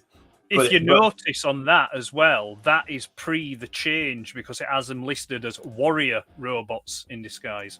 And they dropped the warrior part because they felt it was too conflictive. Yeah. But you should have said, I've got a high HQ scanner, that high quality scanner. I'm sure you have. Yeah, I mean, it just happens to be the one I happen to have, and it'd been flat. I was trying to tie you then, and I sort of went, "Ooh, that." What issue? What issue is that? Is it about issue 5 or 6? Is it? That's issue number 1, my friend. Oh, it's in issue number 1. Right, it's Yeah. an early one. Well, yeah, very early. What condition is that? Has it got the poster in and the freebies? No, it's not in great condition. It's a bit wrinkled, actually. I was a bit miffed when I looked at it closely. There's the odd chunk missing out of it as well, but it's all perfectly readable. It's got Machine Man in it. Yeah. First issue of Machine Man. Yeah, it's got somebody obviously decided that they were going to do something with that competition page, and they've nobbled the picture out of it, unfortunately. Yeah, is that the? So that's yeah, that's a bit wrecked. So I think that was ain't, but at least to win a jazz. I think that one was to win a jazz figure. yeah. But anyway, interestingly coloured. I don't know if that's supposed to be. Is that supposed to be Buzzsaw there? So Yeah, I suppose so, yeah. Interesting colour scheme if it is. But anyway. Yeah, no, Buzzsaw was gold. Oh, gold and green, was he? Okay. And it was Laserbeak that was red. Yeah. Yeah. So anyway, so have we done with influencers? What about a pickup? All right, go on. Sorry, yeah, carry on then. Nowhere near. But toy, there's very few toy ones, but another one that I do watch a little bit of is Usual Mike Television. And he's the Australian guy that's big into his Star Wars. He also does a little bit of G.I. Joe and other bits and bobs as well. He's cool. He's doing all right, Andy. You need to say he's not prepared. I'm not prepared. And like I say, I'm literally just looking at my subscription list. He's just scrolling furiously. He's going down his subscription list. Toy Poloi. I believe Andy's already mentioned Toy Poloi. Yeah. Although I haven't watched any of his in quite a while, but I do know that I enjoy them when I do. Bill making stuff is quite good as well. He does a lot of custom made things, and he's a good friend of Theo from Slimehouse as well. There's Adventure Collect, who likes to go around the shops and do his toy hunts. I've got to mention Monster Island Buddies. I'll never have as many subscribers as he's got. 192,000. But his channel is all about Godzilla toys, and I've learnt a lot from him. Also on my subscription list is this really weird one, Spectral Horace ZX. No, I've not heard of that one. No? No idea who that is. It's a bit dated, to be fair. You look at his videos and it's all cassettes and something to do with an old games console type thing. Well, pre-console. I think you'll find it's a microcomputer. It's not a games console. Oh, you know what I'm referring to then. Of course I do. He's me. Oh, I haven't gone by the name of Spectral Horace since before you were born. Or a couple of hours ago. Secret Galaxy. Used to be Toy Galaxy. I'll throw Planet Zoidstar into the mix. Planet Zoidstar? Is that a channel? That's a channel. Very interesting. And then that's probably about it on the toy front, but I also follow a lot of Warhammer miniature painting channels. Mike's a good friend. He is. He's a good lad, is Mike. I know he joins your live chat quite frequently, doesn't he, Mark? And he also gets your reference, Eddie. What? Oh, he got the reference. I think we all got the reference. I'll put it this way: if you didn't get the reference, you can stop watching now. We don't need that kind of negativity. Get gone. So yeah, there's a lot of channels. The ones that I would want to mention from the miniature painting ones, though, would be Miniac. He's like the miniature painting version of Theo. He's got quite a bit of energy. And Ninjon. And there's also Squidmar miniatures. Those three I would recommend because they're just fun to watch. Even if you're not interested in the painting of miniatures, he's quite fun. Watched a few Monster Island buddies and thought Gareth would like this channel. Very informative. I got there before you. Another one that's good to watch as well, and I think that would be for all of us. I'm going to pop him up on screen actually. Present.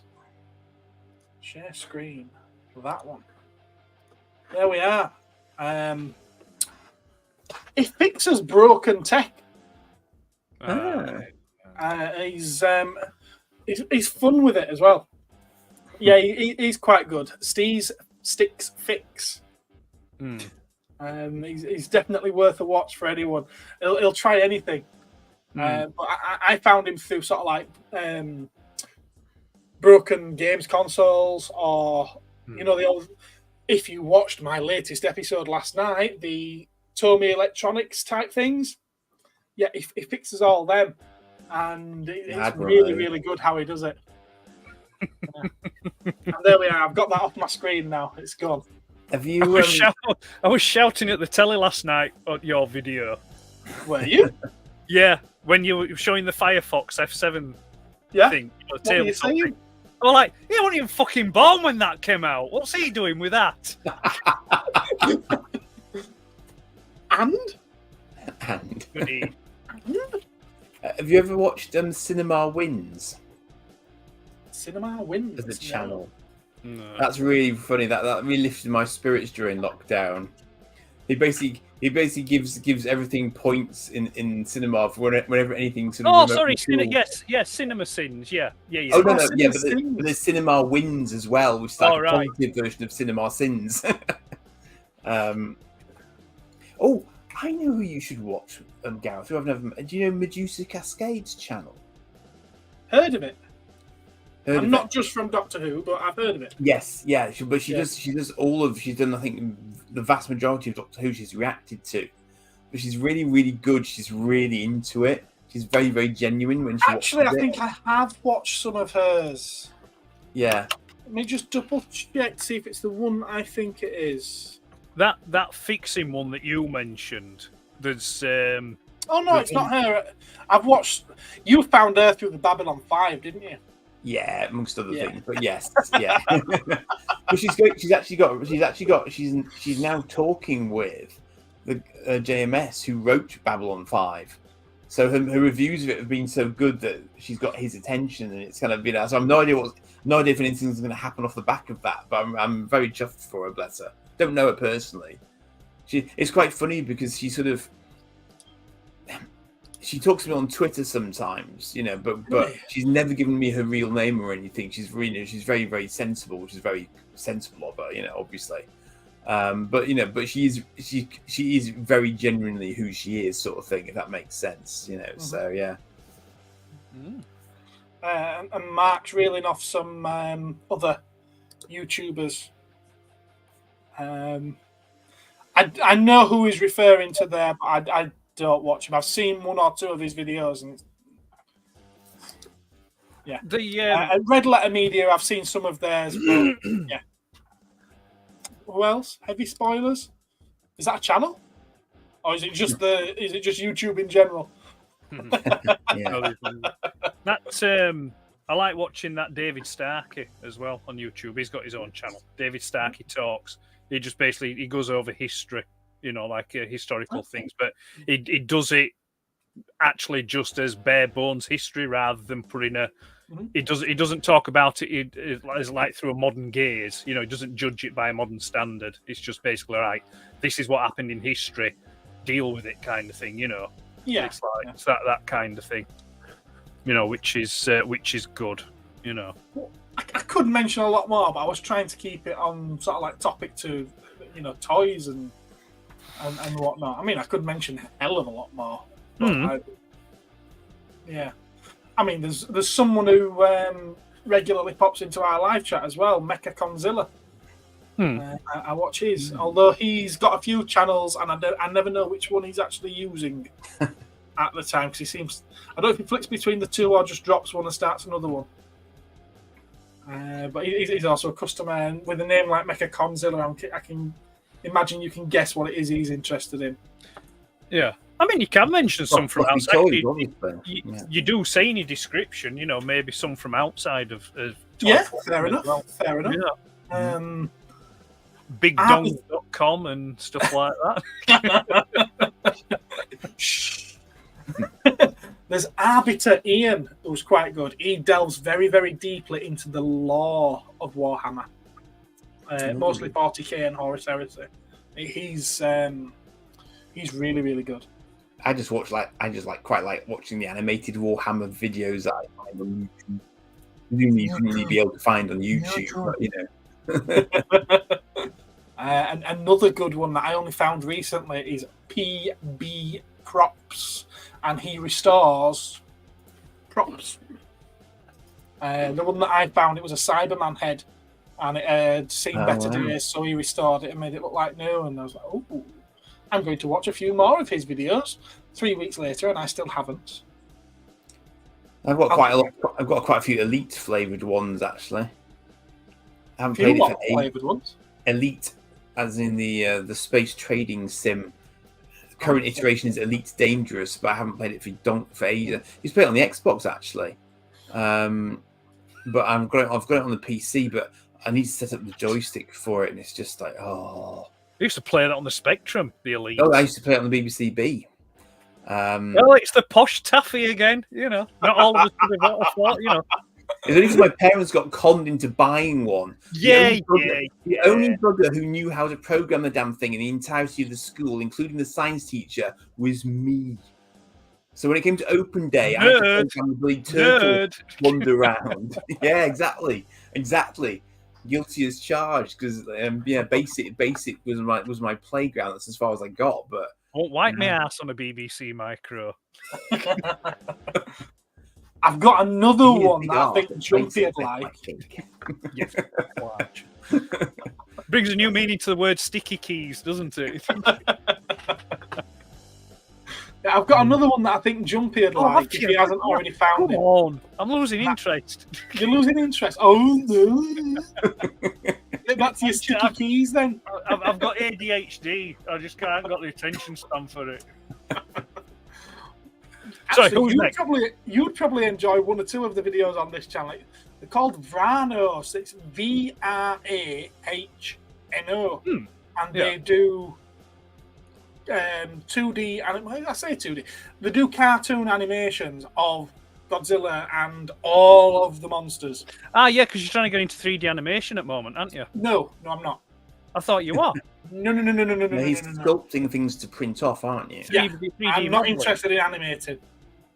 Well, animating, modelling, you 3D modelling and animating. 3D sculpting of the model. Right. So Why, that I what you can then making? 3D print it. What are you making? He don't want to tell us. No, this could be a segue into pickups.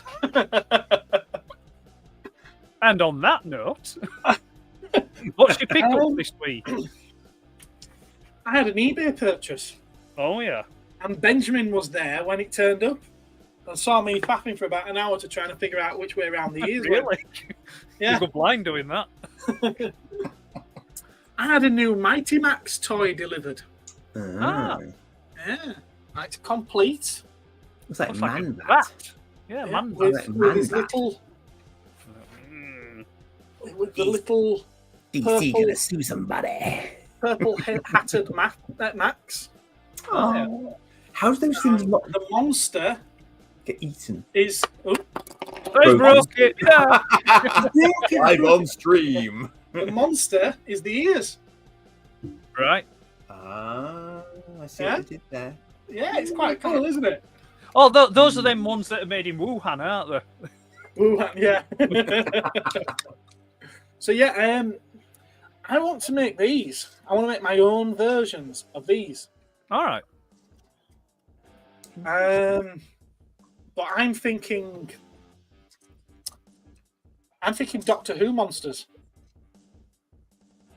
and the little characters would be a doctor and a monster. And yeah, I just think it should have. Copyright. Oh, I Copyright. don't care about copyright. I'm not making them to sell. I'm making them 'cause I want one. Yeah, I'm making them because I want one. Trademarks.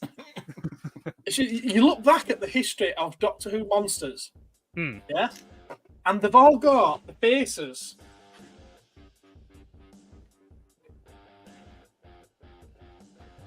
We'll return to you after these messages. They've all got faces that'd be ideal for this. There's so many in Doctor Who's history that would be fantastic for them. For A face that. only a mother could love. Yeah. When she's not dusting. Which is not. Clean your own bloody house. So yeah, but the only Doctor Who one that they ever actually did, as I've shown you before, Was it the Dalek one? is that. Yeah. And as much as I love this, it's got a completely different aesthetic. Is it And- is it Dapol that's done that? Was it No, Dapol? the Bluebird toys the same as Bluebird. these. Right, okay. Yeah, it's exactly the same company that made these. So it baffles me that they didn't make any of the monsters. I mean, a Cyberman head, for crying out loud. Yeah. Why does it's it have to flying be out for that it, with isn't a really weird back? I mean, I see what they were doing, and it's a cool product, but so many of the monsters would be great for that. It would have been the wrong generation because most people buying Mighty Max would have been young and they might not have gone for like an older school Dalek. Maybe they were trying to test the waters with that one to see if old people would pick it Well, up. possibly. At the same time, they also did a Wallace and a Gromit. Right. Right. So they, Maybe they you could were. do like a you could do like a face of Bo one. You know that. Yeah. Oh, that's Yeah. modern. I'm thinking classic series. So Right. I'm aiming at an Ogron. Oh no. An Ogron. Should I? Nope. The thing is, how did you come to watch the classic series? Because weren't you too old or too young? I mean, They re-showed. This is a story I've told many times. To celebrate the 30th anniversary, bearing in mind that we are now celebrating the 60th anniversary, BBC re-showed Planet of the Daleks. Right. And my mum encouraged me to watch it. She said, "You'll probably like it. There's these robots that go around killing people." And so I watched it. And And I fell in love. So yeah, that's an Ogron. Oh right, yes, I know what Yeah. you mean now. Yeah, I've And seen it. it's like straight away. It's you can see it, can't you? That head oh, yeah. I mean, perfectly makes something like this. there must be hundreds you could do. I imagine. Yeah. I mean, I don't I have mean- an encyclopedic knowledge of it, but yeah, I mean, No, not that. Careful, shouldn't I? I they should look like really be careful. ganglions or something. Yeah, yeah. With regards to that, Gareth, just a bit of antibacterial cream should clear that up. Right, we'll go with that instead. I mean, that one would be so easy to do as well. You could make that. You could make that out of just freeze drying some noodles. And You could. But yeah, I just think there's so many possibilities. Not to be a damp squib, but have you ever searched on eBay for people doing 3D prints of that sort of stuff? Because I just come across a Space Above and Beyond Hammerhead and all sorts of stuff last I night. haven't. There are a few people that are doing Mighty Max customs. And I'm quite great. interested in some of those. But yeah, I don't think anyone's actually cottoned on to doing the whole Doctor Who thing, which is weird because Bluebird themselves cottoned onto it, but then just didn't go anywhere with it. Oh, while I think about it, I've noticed there was a big Manta. It's Manta Force, isn't it? Manta like Force, a Bluebird base. toys. Yeah, exactly. That's what made me go Bluebird Manta, and then there's a big sort of like a battle base thing I saw on eBay last night. It was only like £30. I have no idea what actual scale it is, but I mention it in passing because I know that you like your Manta Force Bluebird The thing with stuff as Manta well. Force is it's not massively expensive. No, it doesn't seem to be actually. I mean, it all No, seems it's- quite it's reasonable. quite- A lot of it. it's- Finding the ones with all the pieces and no breaky bits, that's where the difficulty comes. no achy Yeah. breaky bits. Yeah. Jumpy's recommending a channel. It's a great YouTube channel full of Tokusatsu. yeah, full of classic Japanese shows like Kamen Rider, Yeah. Kikai Rider, Kikaider, Space Cop Gavan, Charivan, and Wind Spectre. I've All not sort of heard of Sentai shows. The only yeah. one of those I've heard of is Kamen Rider. And that's Toei Tokusatsu World official. I will have a look for that actually. Yeah, Cool. very good. So that was your pickup this week, then, Gareth? Was it that Batface thing? Yeah, there's that, and there's two more which have been sent in by a customer. She wanted to trade them in, and I took them even though I know that they're not complete. Right. And it's a couple of Godzilla ones. All right. So yeah, that one. It's got the figure of King Ghidorah, but I need the Godzilla for it, and sort of like all the bridge pieces and whatever else would be in there. And then there's another one which same sculpt for the head, but it's black, and the black ones are hard to find. They're the supercharged Godzilla. Right. So at least I've got one of these in the collection now. And the only piece that's got is this. Oh no, sorry, it's got a Godzilla. It's got a Godzilla that's missing the water bit and loads of other stuff. What's annoying is that I actually had all of these, not in black, they were all in green. I had them all at the start of this Godzilla collection and I sold them all. Now it's going to cost me more than what I sold them for to get them back. Yep. It's usually the case. It's usually the case. Right, what's this thing I'm looking for? Did you pick all up, Andy? Say again, sorry. Have you any pickups this week? No, only what I had on my sort of bolts and stuff. I've inadvertently bought myself an Eagle Moss duplicate of something which I already have, which is stupid, but fortunately not expensive. But I've also got the final Bird of Prey that I was missing as well. I finally pulled the trigger on that, having sold a fair few of them. So I do like my Street Hawk. That's quite cool. I enjoyed the TV series. It were yeah, good show. But it's funny because I wasn't looking for it, but I literally just saw a black and gold bag out of the corner of my eye, and I went, "Is it?" And it's like, Right. it is. You know, it's, yeah. They did a back in the day. They did a Street Hawk Spectrum game. There was two versions of it. Ocean did it. Ocean Software. Oh yeah. And they hurriedly released the first version, which nobody liked. It was awful. And then they redid the game and released it. And to be fair, the next game wasn't that much better either. But it was more playable than the first version. But it was I enjoyed the Street Hawk. But then again, it was that time, wasn't it, where like the era of the TV show with the super vehicle, you know. Yes. Very much. That was very much my era. I mean, you know. Yeah. But actually, I'll ask this question because I mentioned it on one of my videos, which obviously people weren't able to respond to. But why the hell are the Airwolf toys so freaking expensive? The Urkel ones in particular, I'm thinking of here. Why is that set so ridiculously expensive? Why are even the individual ones so expensive? I don't know. Did they not produce many of them? Well, I don't know. I can only assume that it's that. I mean, I don't know. I mean, I'd much prefer a Blue Thunder helicopter over an Airwolf. Well, do you know what? The closest I've ever come to getting a Blue Thunder. Well, I've got a little. A Corgi or Matchbox made the one, didn't they? But it was blue, I think it was. You've got a big one.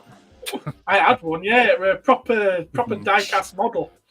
Oh wow! Yeah, it went for a very good price. I'm sure it did. But yeah, I've got that. I can't remember what they called it now, but it was like it was it's that blue helicopter you're talking about. As soon as I saw it, I thought that's Blue Blinking Thunder, but you just haven't called it Blue Blinking Thunder to avoid licensing. The tail pulls out, doesn't it? The tail section pulls out to extend it. Oh, does it? Oh, I'll have to try that. I've got one somewhere. Yeah. Because like when it's stubby, but then you can pull it and it extends out. Oh, does it? Oh, I'll have to try that then. Cool. Oh, that's something on my to-do list then. And you can remove the cockpit. You can take the cockpit off. The cockpit glass removes off. if I remember rightly. I had it as a kid. I think it was blue, and then white tail section. Here's a completely stupid thing. Can you make that out? Is it a Is rubber it- off the top of a pen? It is. It's the rubber Yeah. off the top. Top of But I used to fly them around as spaceships when I was little. That's a bit of When a you- stretch. when you want a budget, look, it's pretty. Yeah. It's your- It could almost be. You've just been telling us that you've got a cleaner. You've been telling us about all the posh things you had as a kid, and now you're saying that when you're on a budget, you have to use rubbers as a spaceship. I live in Come on. Yorkshire now. Come on, you know. There you go. have a foot in both camps. Do you want me to go and see if I can find that helicopter? Good evening, Gap. Ah, Gap. Well, if we're showing little things, I'll show you this. You may have noticed him on my microphone. That is very little. Right, yes, yeah. It looks like a Hordak guy from He-Man. Oh, It's an accessory for a transformer. It's Kremzeek. Bless you. Kremzeek. Let me go and see if I can find that helicopter. Hang on. Yeah, no worries. Okay, well, while he's done that, I will mention some channels that Lily has asked about. Lily? She might already know them. The ones that I follow are Dalek6388, and they talk about they do a lot of good research about the Dalek props from the series. Another one that I watched a lot of his stuff before. He did a lot of stuff based on the missing episodes. That's Josh Snares. He's another Australian guy. Who else do I have on my list? He did a lot of work trying to find out where things were regarding those missing episodes. I've got 3D Doctor Who. What's he do? Because that's quite a generic name. He's done a couple of fan films. Infiltration of the Daleks. Very good. Very good was that.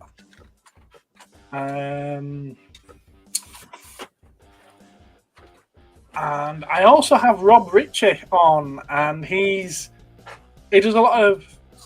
Well, check him out. Check him out. Cyber Robbie goes as well. That's the So one. there you are. That's some Doctor Who ones for you. You're Lily. saying it does this. Oh, it does as well. Told you it does. Oh, I've just broken it. You haven't. Really? Oh, Live on stream. That's his fault. He It's said not it. my fault. It does extend, but you don't pull it by the bloody side wings. I thought that's what they were there for. No! I'll have to It's all right. I have some glue. I can reattach them. It's fine. It's not exactly pricey in the first place. But look, It is just a generic blue helicopter, that isn't it? no, but it is It's Blue Blue Blinking Thunder. Thunder. It's got a changer on the front and everything. Yeah. Look. But it wasn't sold as Blue Thunder, but it is No. the Blue Thunder helicopter, Yeah. which is essentially a Gazelle. It's a Gazelle helicopter with a custom-made cockpit on the front. And you're saying the cockpit comes off as well? Or Yeah, you're making it break it It more? just kind of like slides off, but don't do it. Don't do it. It's Jesus. It's like, you know. It's all right. It's 2 little bits of plastic. Don't panic. This is almost as funny as when I was watching Gareth's video last night. I thought to myself, the next time I see his girls, I'm going to tell them, look, do your dad a favour, yeah? There's some rubbing alcohol and some rags, yeah? All those new DVDs he's got, they've all got writing on. Just get rid of it to make them look all nice and shiny. He's evil. Oh, inside the vault. It's on the inside, is it? Right then. Clever. How was I to know? Somebody saw you coming on that one, definitely. Is it on the insert on all of them? No, not on all of them, but yeah, on the DVDs it is. Yeah, there's the Blu-ray. Well, there's a box set Never of one of Peter Capaldi's series, Right. and that's on the case because it's Yeah, because it's smudged. Yeah, it's and smudged. that's all Isn't it? smudged. Yeah. Some of them have even got signed on the inserts though. Right. Gaff, that was quality entertainment. What are you complaining for? Honestly, you're saying Andy's new show, How Not to Handle Toys. Well, I mean, it's entertainment, mate. It's like it's what we do on live YouTube channels. We bust stuff, clearly. Well, I have to say, Preferably the I will cheaper never let one. him play with my toys. I can buy them, I just can't play with them. Yeah. Anyone remember? I had a small Knight Rider car which was plastic, was a bit chunky. It had a friction motor, but had some sort of clutch mechanism and wouldn't set off until you pressed down. No. Mark's put Rough Riders, but Rough Riders actually took batteries. They had a battery. They took one AA battery on the inside, and they had like a little gear lever at the top. The Knight Rider one, the actual red scanner light at the front lit up. That was a Rough Rider. They had like chunky rubber wheels, but they had like ridges on the wheels. I can fix Yeah, that. Jumpies, but yeah, want a Rough Rider. Yeah. Rough Riders was something different. Okay. Because they didn't work off friction. And it won't have been a wrist racer, because wrist racers, they had a wind-up mechanism. What's happened to penny racers? Why don't I ever see penny racers anymore? Metric system? Pennies aren't. I don't know, half penny, isn't it? It depends on a penny. No, do you not remember penny? Do you not remember penny racers? Oh, I know what penny racers are. Yeah, the Minibot Transformers are based off penny racers. Ah, That's why you've got the little flap at the back where the head folds out.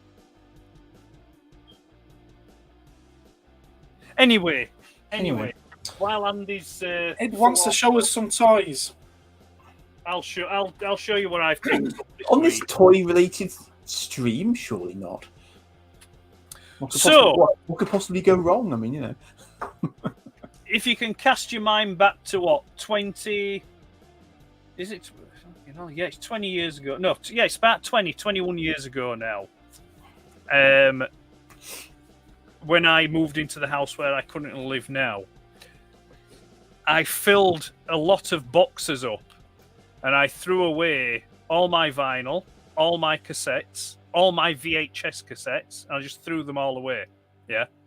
There was some really nice, tasty stuff in there, which I wish I still had, but obviously back then I didn't feel I needed them because everything was going digital and this, that, and other. So every now and again I go and I try and pick certain bits up, you know, when I see something at the right price or the right condition. So what stemmed this recent purchase was I'd been watching on Icon TV the new RoboCop documentary, RoboDoc.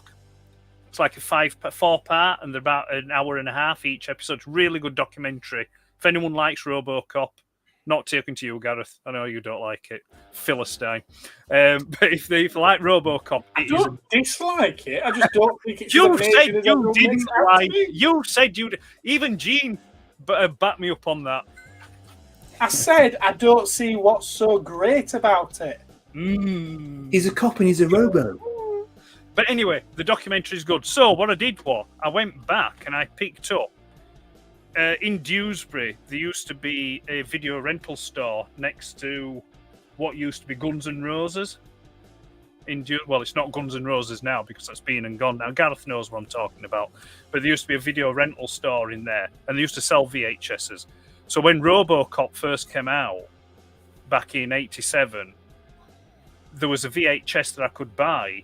It wasn't the film, but it was the making of RoboCop. So I've bought this back. Gems. Yeah, Video Gems. So I had this. No, it's Video Collection by Virgin Video. So I picked that up. Couple of quid. Thought, yeah, we'll have that. Thank you very much. And I've watched it, and it plays perfectly fine. It's it's all good. It's only about 27 minutes, something like that. But before the video was released, before the film was released on video, that's how I got my RoboCop fix. So I thought, well, I've got the making of. I've got to buy the film again. So I've picked up the film on VHS, and that plays as well. So I've only tested it, but I think probably sometime next week I'm going to sit and watch that on the VHS and thoroughly enjoy the grainy goodness. So those were them two. The second part was I couldn't pass up on this because it was just an absolute bargain. and it's that. It's the Scout Trooper, but from Jedi Fallen Order. Oh, okay. It's still sealed, and it's in like a protective case. It's not a deflector DC case, but it's in a case. A tenner posted. So I was like, yeah, why not? No brainer. Yeah, so I thought, yeah, I'll pick, because I was. Oh, is that the friction one? Is that what you're on about? Yeah, Jumpy.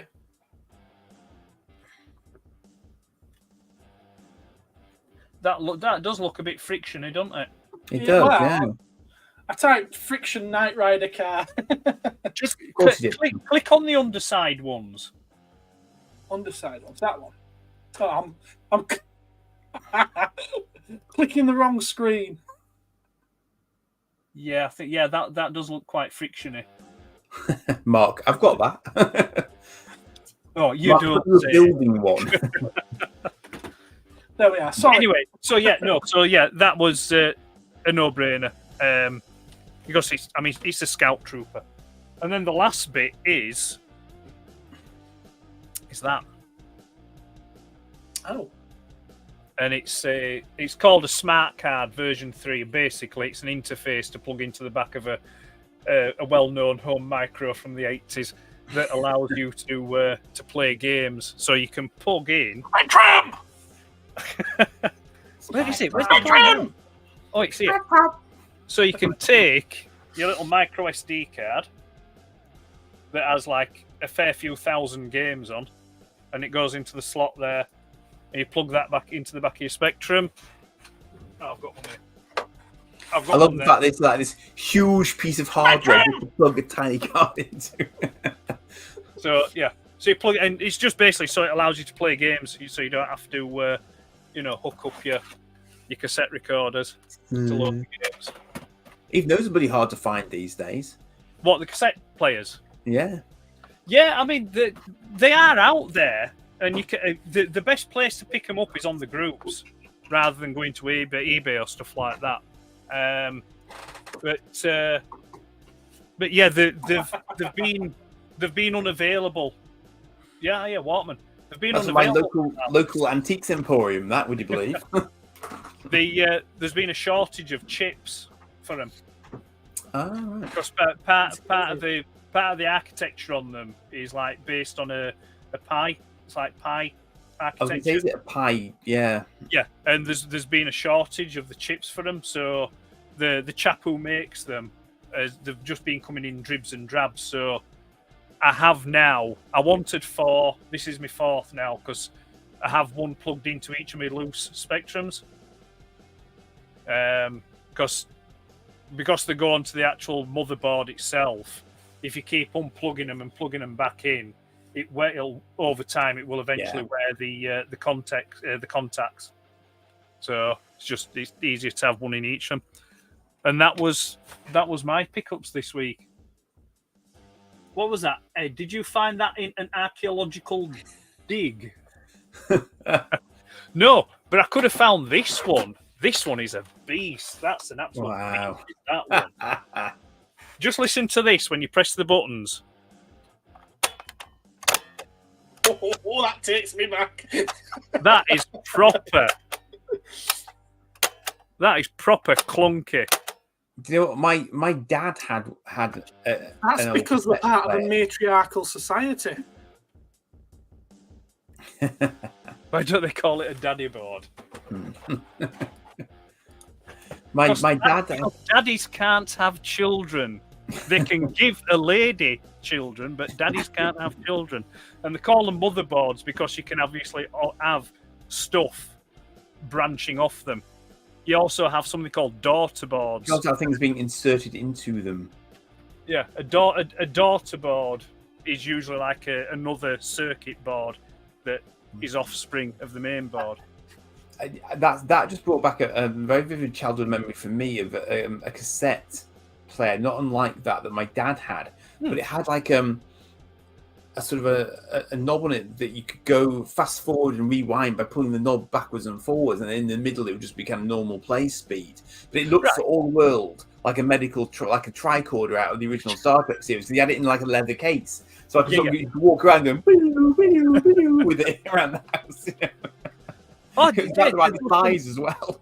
Yeah. Oh, there was some fantastic. I mean, I sometimes enjoy looking through like old 80s catalogs, you know, like the old 80s Argos catalogs, and looking at all the stuff in there. And, you know, and like you look and you think, oh, I remember that. Oh, I wanted that. And, you know, you never had it. And like looking at the prices of stuff as well. I mean, just bringing it back to toys, you know, you look in the 1985 Argos Autumn Winter catalogue. Optimus Prime was £12.95. And it's like, you know, that is absolute ridiculous price. But that's what made me chuckle about this, though. Yeah. The mini bots are $2.50, and then $17.99 would have been. Let me see now. So that would have been Soundwave, would that? Because Megatron wasn't out at that point, and like I say, Optimus Prime, would have been possibly as well. Yeah, the Seeker jets were $9.99. Were they? Wow. Yeah. The Autobot car, the cars were $7.99. What's that? Yes, I'm sure Mark enjoyed the case catalogue, but maybe not for toys. He wasn't looking at the toys, though, was he?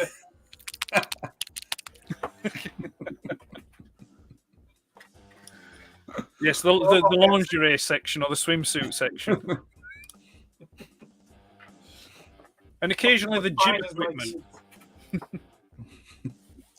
But yeah, no. So yeah, there's some nice looking stuff, and like when you see some of the old computer desk setups as well, you know, the massive printers and things like that.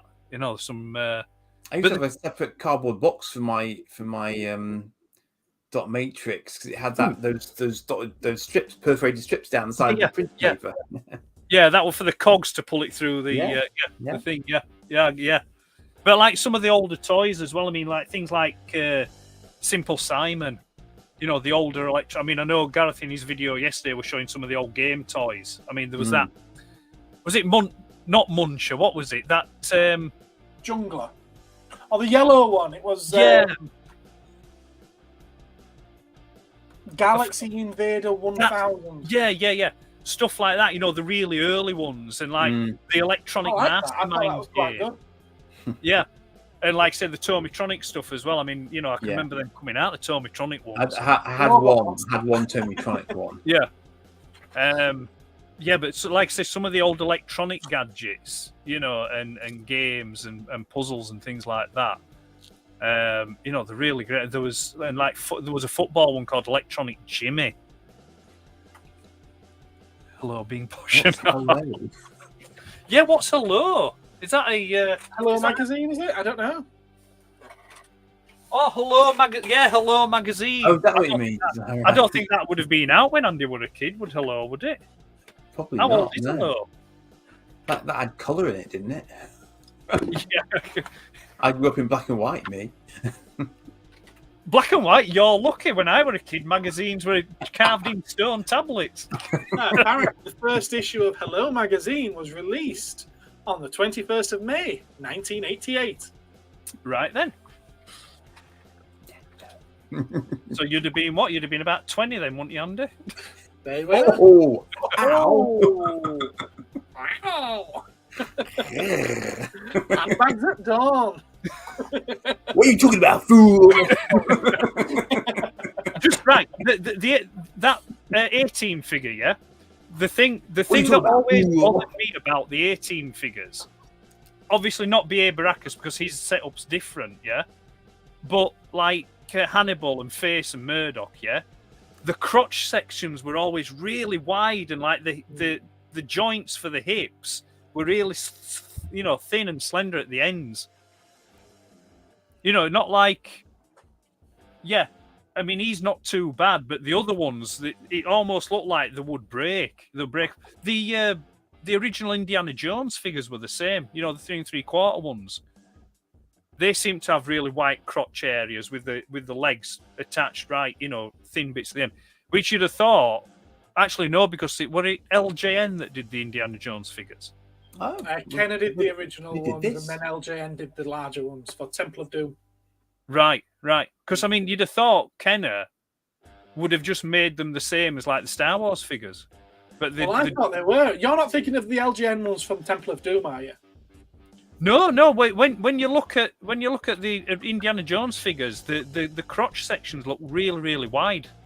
Oh. Head to Google and find out. Oh, that's gonna bring up some interesting results. Indiana Jones crotch. Yeah, I haven't searched for that. But no, they don't look particularly weird. To be fair. Perhaps it's just perhaps your imagination is playing tricks on you. Perhaps you're remembering something else. Just hang on a minute. I'll share my screen. Where are we? He's a brave man. I think I know what you mean, to be fair.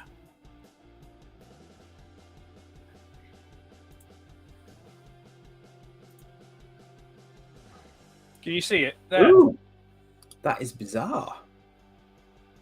You see, look, they're really wide. That is really odd, isn't it? But they're sort of wafer thin on the side of the hips. Yeah. Which is How like, bizarre. I mean, obviously that's a picture of the retro one from, the new retro ones by Hasbro, but they're made from the same molds. But you would have thought Kenner making them, they would have just made them the same as the Star Wars figures. I mean, obviously they have bendy knees as well. Yeah, I was just going to say the difference being the Star Wars figures were literally rushed out as quick as they possibly could, and then they had to keep the line all the same. Whereas the Indiana Jones ones, they probably had more time to put them out, so that's why they've got bendy knees and a bit more posable and everything. But it's just those crotch. Probably what it is.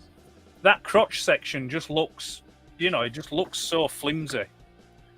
The way they attach, and the A-Team figures seem to have the same setup, the same design. Looks like Jumpy's found his car, his Knight Rider car. The ones with the clear windows, not the blue ones. He had to sit on a horse. Yes, there was that as well. What, the 3 3/4 figures? The Indiana Jones figure, that you could get a horse in the range. Although Luke and Han had to sit inside a Tauntaun. Don't they know? You stick a hole in the back of the horse. Oh, yes, there is a horse, yes. A horse is a horse, of course. Yes. It's a popo. Nay, lad. Nay. And nay again, nay, and thrice nay. I like how it's labelled as an Arabian horse. It's not just any old horse, it's an Arabian horse. Yes, we know you said it earlier, Mark. We were just repeating what you'd said. Wow, If he'd been on the stream, we would have heard you the first time. Yeah, he said that they had to sit on a horse. We were repeating what you said. Well, when did he say that? He just said there he had to sit on a horse. Yeah, and then he's put, Yeah. I said that earlier, pointing up to his previous comment. all right. There's only a minute between them. He wants to claim credit for that he said that they sat on a horse. What? Let him have it. They sat on a horse. No, the Knight Rider car. No, Mark said it was a Rough Rider. Thank you. Yeah, Mark said it was a Rough Rider. He did mention. He did mention up here, Dromdrada Knight Rider. Ah, he would It's have. only 10 minutes ago, mine. Yeah. Mm-hmm. He said, So "I've Google. got that." He said, Dromdrada. Dromdrada. Try saying that fast 10 times. Nah, "Yeah." I'll pass. Thank you very much. So, what else have you had? Have you had anything else?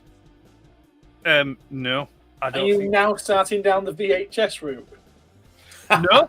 No, it was no. Like I say, it was just them, because like I said, I've been watching the the documentary, and I thought, I'll see if they've got them, and I'll pick them up. No, if I start down the VHS route, I literally had hundreds of videos. You need a lot of space. Yeah, because I mean, at the time, I'd left school, I was at college, I was working, and I literally all I spent my money on was beer, cigarettes, women, and videos, and music, and that were it. On my car, and that was it. That's all I spent my money on. So I had just like hundreds of videos and cassettes and records and stuff.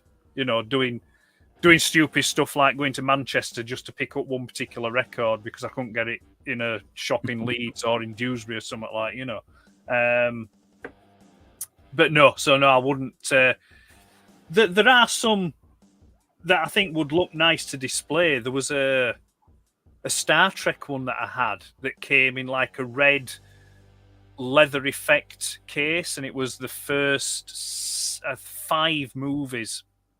I know which one you mean. It came out just before the released Undiscovered Country on video, and it was like a red thing, and it had the Starfleet, United Federations of Planets crest in gold on the front.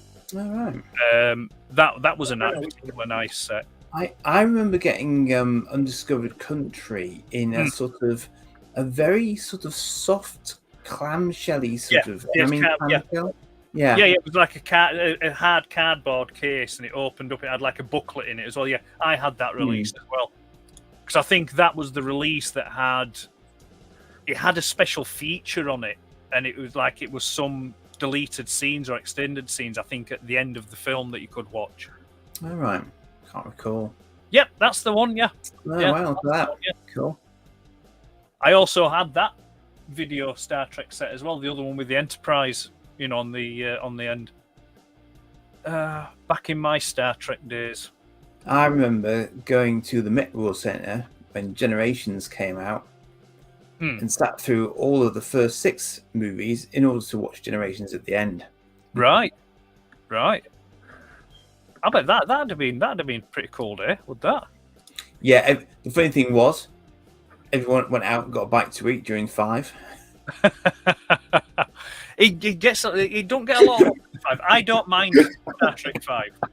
Everyone went, right, go, leg it, quick, you got an hour and a half. I think what works for me with Star Trek 5 is to think of it as a TV movie. Think of it as like an extended version of the TV series. Yeah. Right. And I think it works through that lens, rather than watching it as a feature film. But it worked. There's only 5 movies. Which 5? Which 5 is he thinking? Is it pre-Next Generation? Does he not include Next Generation on that? I think he's excluding Generations because it was technically a next-gen film, yes. Right. Which I understand. Yeah, because I watched... He's now down to 4.5 from 6. I'm not quite sure where he's going with this. I watched Motion Picture. Hello, Logan. Night before last. Hello. Oh, yeah, the rumoured X-Men. Okay, see you later. See you later, Jumpy. You've stayed watching us this long. Yeah, there's the rumoured leak of the X-Men appearing at the end of the Marvels film. Well, they've already appeared, haven't they, technically-ish? In Deadpool, aren't they? They've appeared in the Deadpool film. Oh, in Doctor Strange. The X-Men, have that? Were they in which Doctor Strange? Multiverse of Madness. Oh, Yeah. I've not seen that. Yeah, they were. I would argue, but Professor Xavier's in there anyway.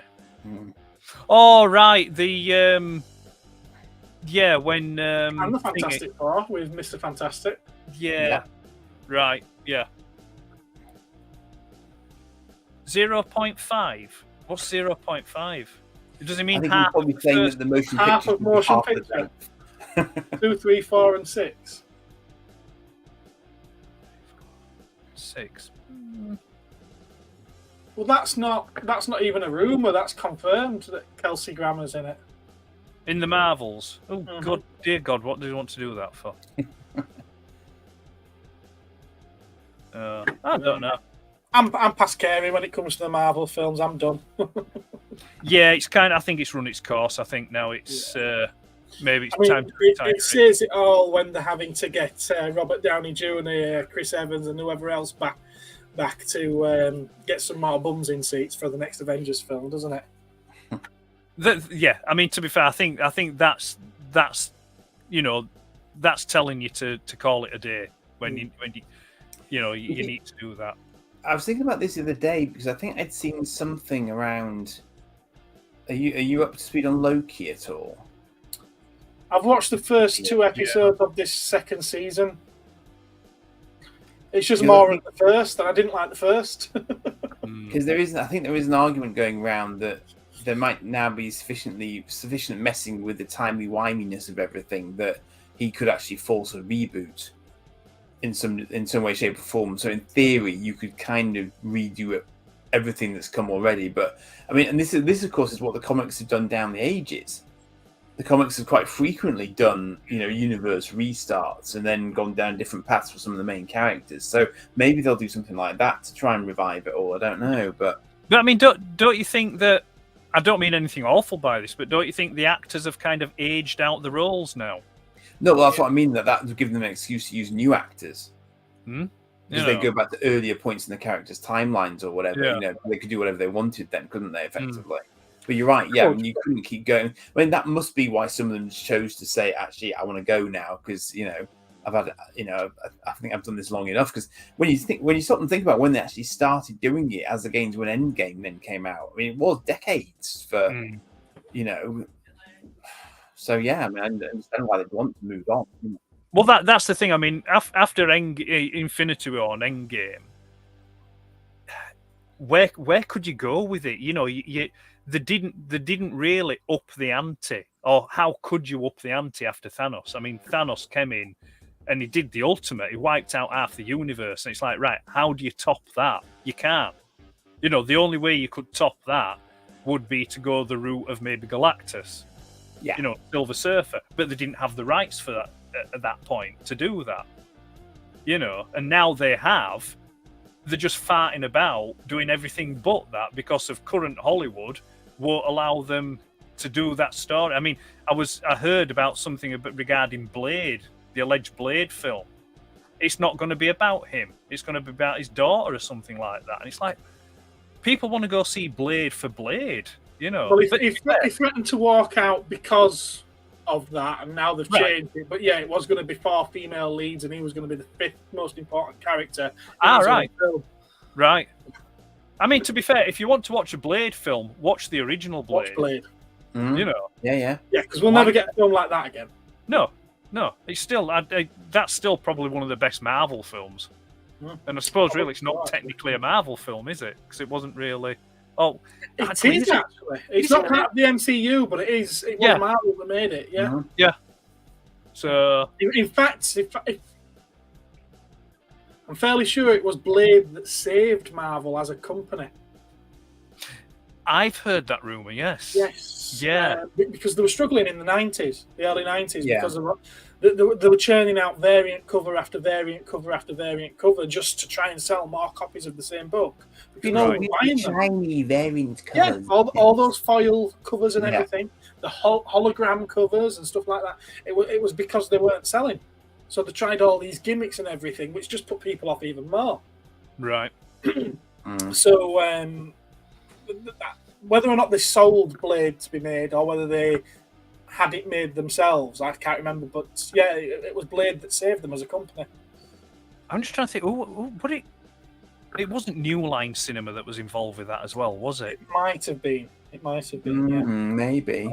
I kind of get the feeling that it wasn't. Although it was a Marvel film, I'm trying to remember from when I had the video of it. When it goes through all the different it didn't feel like Marvel was the main sort of promoter. Oh, it was based on a Marvel thing, but yeah, it was distributed by New Line Cinema. Right. That's what. Funnily enough, it's also got it was produced by New Line Cinema and Marvel Enterprises. Right. There's got a Deadpool crossover. Well, yeah, it's got Ryan Reynolds in it, playing a character that's remarkably like Deadpool. But isn't like Deadpool, yeah. It's either a Deadpool or Green Lantern crossover, depending on what mood you're in. Yeah, well, Mark, that's Disney for you. That's Disney's influence there, I do believe, because it's like, you know, if for I don't Disney, think it is. no, if you think about it, Disney's got the rights to market and show Doctor Who going forward now, but they don't have the rights to show the rest of it, all the other stuff. Yes. So for someone in the States watching it, if they go onto Disney Plus and start watching Doctor Who series 24 or whatever series it's up to now, they'll be like, oh, well, where's the rest of all the other series? So from a marketing point, it kind of makes sense in that. I mean, me personally, I don't think it matters. But what does it matter, really? I don't think it's Disney. I think it's Russell T Davies. Do you think? Yeah. Well, there was already 26 seasons of Doctor Who, plus Yeah. a movie when he started series 1. Oh, Oh, no, with I don't want it to be confusing for new viewers. So Christopher Eccleston comes in, and it's series 1. And now it's the same again. He knows the show itself is on its ass. And yeah. in all fairness, I've got to admit, I haven't been getting excited for the new series coming out or these specials. I just don't care about them anymore. But I will be honest, he has been marketing it like hell. This Whoniverse on iPlayer. I've been thinking about getting a TV license for the first time in 15 years. I wondered about that. Just so that I can go onto iPlayer and watch these versions that's on there. He's celebrating Doctor Who really, really well. He wants it to succeed. What's the best chance of it succeeding? Starting with Series 15 or starting with Series 1? Or Season 15 or Season 1? And I think that's why he's flipped it as well from series to season. Because people nowadays are more interested in seasons. Yeah. So is series. it the case then, as I understand it, that Disney UK won't show Doctor Who? That's right, because iPlayer's got it. Yeah, that's what I thought. Yeah. I've watched a couple of those. Is it the Tales from the TARDIS? Or TARDIS? Yeah, but they're cut down versions of what's on iPlayer. Yeah, I want to see the whole thing. But the thing is, I mean, to be fair, and they're only snippets. It's all like, well, I mean, the one I watched the other day with Peter Davidson, I think it was something like 180 odd minutes. I think it was 80 or 90 minutes, about an hour and a half. It was with I forget his name, but that ginger get the one that I didn't like. You know, the one with the Solo. Yeah. Solo. And Tegan.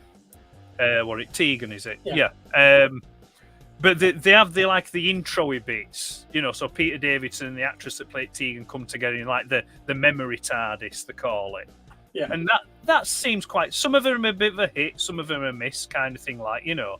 And then it feels very much like it's kind of introducing people that might not be familiar with it into the wider universe of Doctor Who, kind of thing, you know, which it seems like a good thing, you know, because I don't know. I think probably most of the younger generation today would probably struggle watching the original Doctor Who. Yeah, you know, that's why they've done it. Yeah. I mean, I'm not saying that because I think it's inferior. It's not because of that. I think it's just because of the style and the way that it's made. The pacing. It's what? The pacing. Yeah. You know, I think, yeah. You know, where... But then As again... As silly as it is, we're going back to that ADHD thing. Yeah. But, I mean, I think as well... the era we're in there, isn't it? Yeah. I think in some respects as well, probably some of the younger generation now may struggle to watch some of, like, Christopher Eccleston and David Tennant stuff. You know? Well, they struggle to watch the Jodie Whittaker stuff. Everybody struggled to watch the Jodie Whittaker stuff. I mean, you've got to feel sorry for her. I mean, it's not her fault, bless her. No, it's not at all. It's, No. but no, it's just no. We'll file that away with Star Trek Discovery. She represents what's wrong with it, but it's not her that's wrong with it. No. Yeah, she's the face of what was wrong with it. But, Yeah. yeah. Jamie was a cool one, apparently. How long are they on iPlayer for? Indefinitely, apparently. Apparently, Yeah. it's a permanent thing. So goodbye DVD sales then. Well, tell you what, Gareth. Next time you're up, rather than buying a TV license, if you want to watch any, just let us know and I'll bang one on. Thank you. Doctor should end with Matt Smith. Yeah, but by then they've already stuck in there that a Time Lord can switch to be a Time Lady. Yeah, the Corsair. And Missy. No, was Missy I with like Matt the- Smith? I thought Missy came after Matt Smith. She first Not long appeared after. in Matt Smith. Which one was that? I'm sure that her first appearance was at the end of Matt Smith's run. Wasn't it? No, I thought she came along with Capaldi. Capaldi, because she Yeah, got because it was still Hugh John Darren Sim. together, didn't she? Yeah, John Sim was with Capaldi because he was all flamboyant. He was wearing the makeup and stuff, and then he regenerated into Missy. No, John he Sim- didn't. We John never saw Sim that, came did we? back to do an Yeah, John Sim came episode back. where he was playing Zathros. There- He was there was playing like- Zathros from Babylon 5. There was a Cyberman episode. Yeah, in fact, it was one of Capaldi's last episodes. It was the one where Bill got killed. Well, Yeah. she got turned into a Cyberman. Bill, Bill wasn't Potts. she lesbian? Bill, I I'd seem have to know. remember her mentioning it I don't- once or twice. I'd have to ask her. No, I wouldn't have to ask her, would I? Because she would tell me. Yes. It's like, how do you know if someone's vegan? Don't worry, they will tell you. Do you think they're going to make the new Doctor gay? Yeah, it's been announced. It was announced when they announced him that he would be playing the Doctor as a gay character, which is one of the things that annoyed me because the Doctor's that- never I- been. He's never Oh. had a sexuality.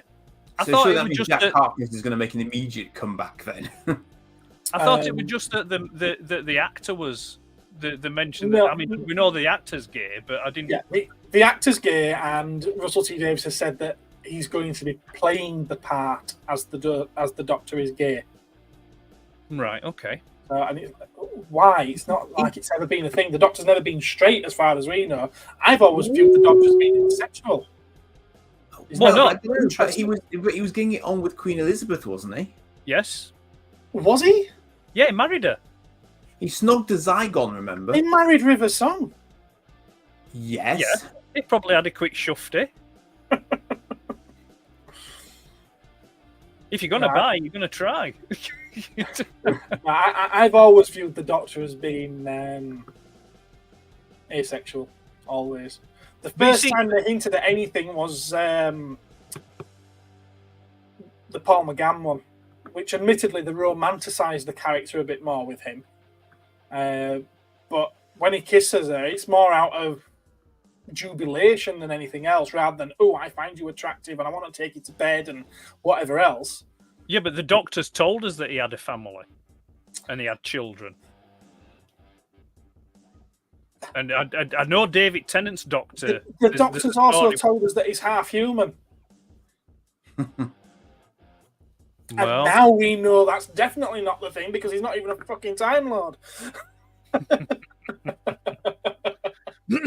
I would say, it's like, William Hartnell's into his granddaughter. She calls him granddaughter. He calls her she calls it, yeah. Yeah, they call each other that, but it's always been up in the air as to whether or not they are biologically connected or whether or not he adopted her. And we've never known of Susan regenerating. In fact, one of the big rumours is that Carol Ann Ford is back to play Susan in one of these 3 specials. Right. Well, they never resolved the she's a Doctor's doddery old daughter, woman. did they? Pardon? The what? Sorry, the doctor's They what? never resolved the Doctor's daughter, did they? Has she ever come back? Well, she's not his daughter. No. Well, you know what I mean. Tick Everyone code, calls shit. her that. Well, Yeah, no. He ended she's up an altered marrying her. clone. He ended up marrying her and knocking her up. Yeah, well, yeah. There is that. Yeah. I mean, that's weird, isn't it? You play the Doctor, Yeah. you marry the daughter of a guy that played the Doctor, and then your wife, before she's your wife, actually plays your daughter, but it's a clone. It's like, well, hang on a minute. It's a little weird, isn't it? Let me just try and work this one. Let me just get my slide ruler and my triangle. Work this one out. It's an odd thing. It is an odd thing. I think but it's odd, but it's good because it gets the fans talking about it and coming up with different theories. And it's interesting as well because it shows and highlights how even 2, 3, 4 different people can watch the same thing but take away completely different things from it, or interpret it differently. Sorry, So it's a few hiccups aside, I think like the majority on the whole it's good, but there are some poor and bad aspects to it. But the good thing is you can take away the bits that you like and just ignore the stuff that you don't like. I mean, I'll definitely watch these 3 specials, and I hope I enjoy them. Yeah, I don't want to watch something that I'm not going to enjoy. And I'm not. I'll give the new series a chance. I'm not hopeful about it. No, I'm not enthusiastic about it, but I'll give it a chance. See what I think. Yeah. I am. I'm looking forward to seeing it. I'm hopeful, but but hopeful in as much as that I hope it's good. Yeah, because it would be nice for it to get back to it being good because I want it to be. I did enjoy Doctor Who, up until a point. I found it interesting. I can't remember if it was on Instagram or if it was on a Facebook post, but they'd mentioned they were talking about Tennant and saying how he can't play the 10th Doctor anymore because he looks too old now to play the 10th Doctor. So you could never have like a multi-Doctor story now where he plays the 10th. Wouldn't be a problem for Disney though, just de-age him. Yeah. Well, no, seriously, it would, wouldn't they? Yeah, but it's not Disney money that's going into it. So what's the arrangement then? Disney's got to have some finger in the pie with it to get distribution rights for it.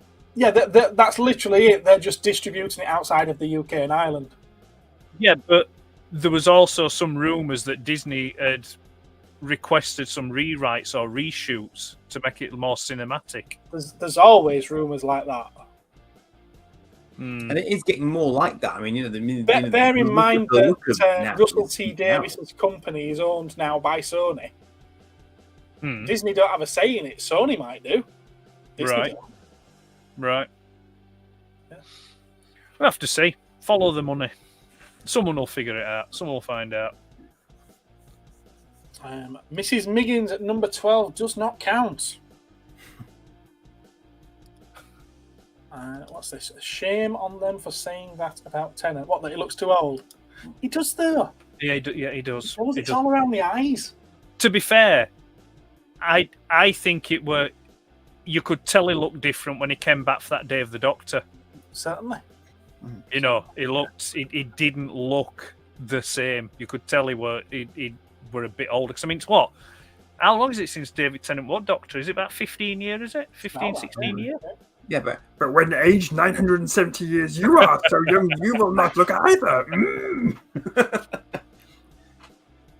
So I don't know. Anyway, chaps, look, I'm just noticing the time. I'm going to have to go.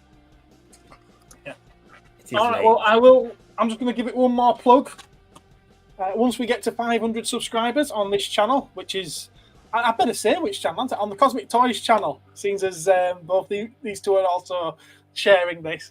On the Cosmic Toy channel, we're going to be giving this away to one of the subscribers. It's Tom Baker's last story, and he's signed it.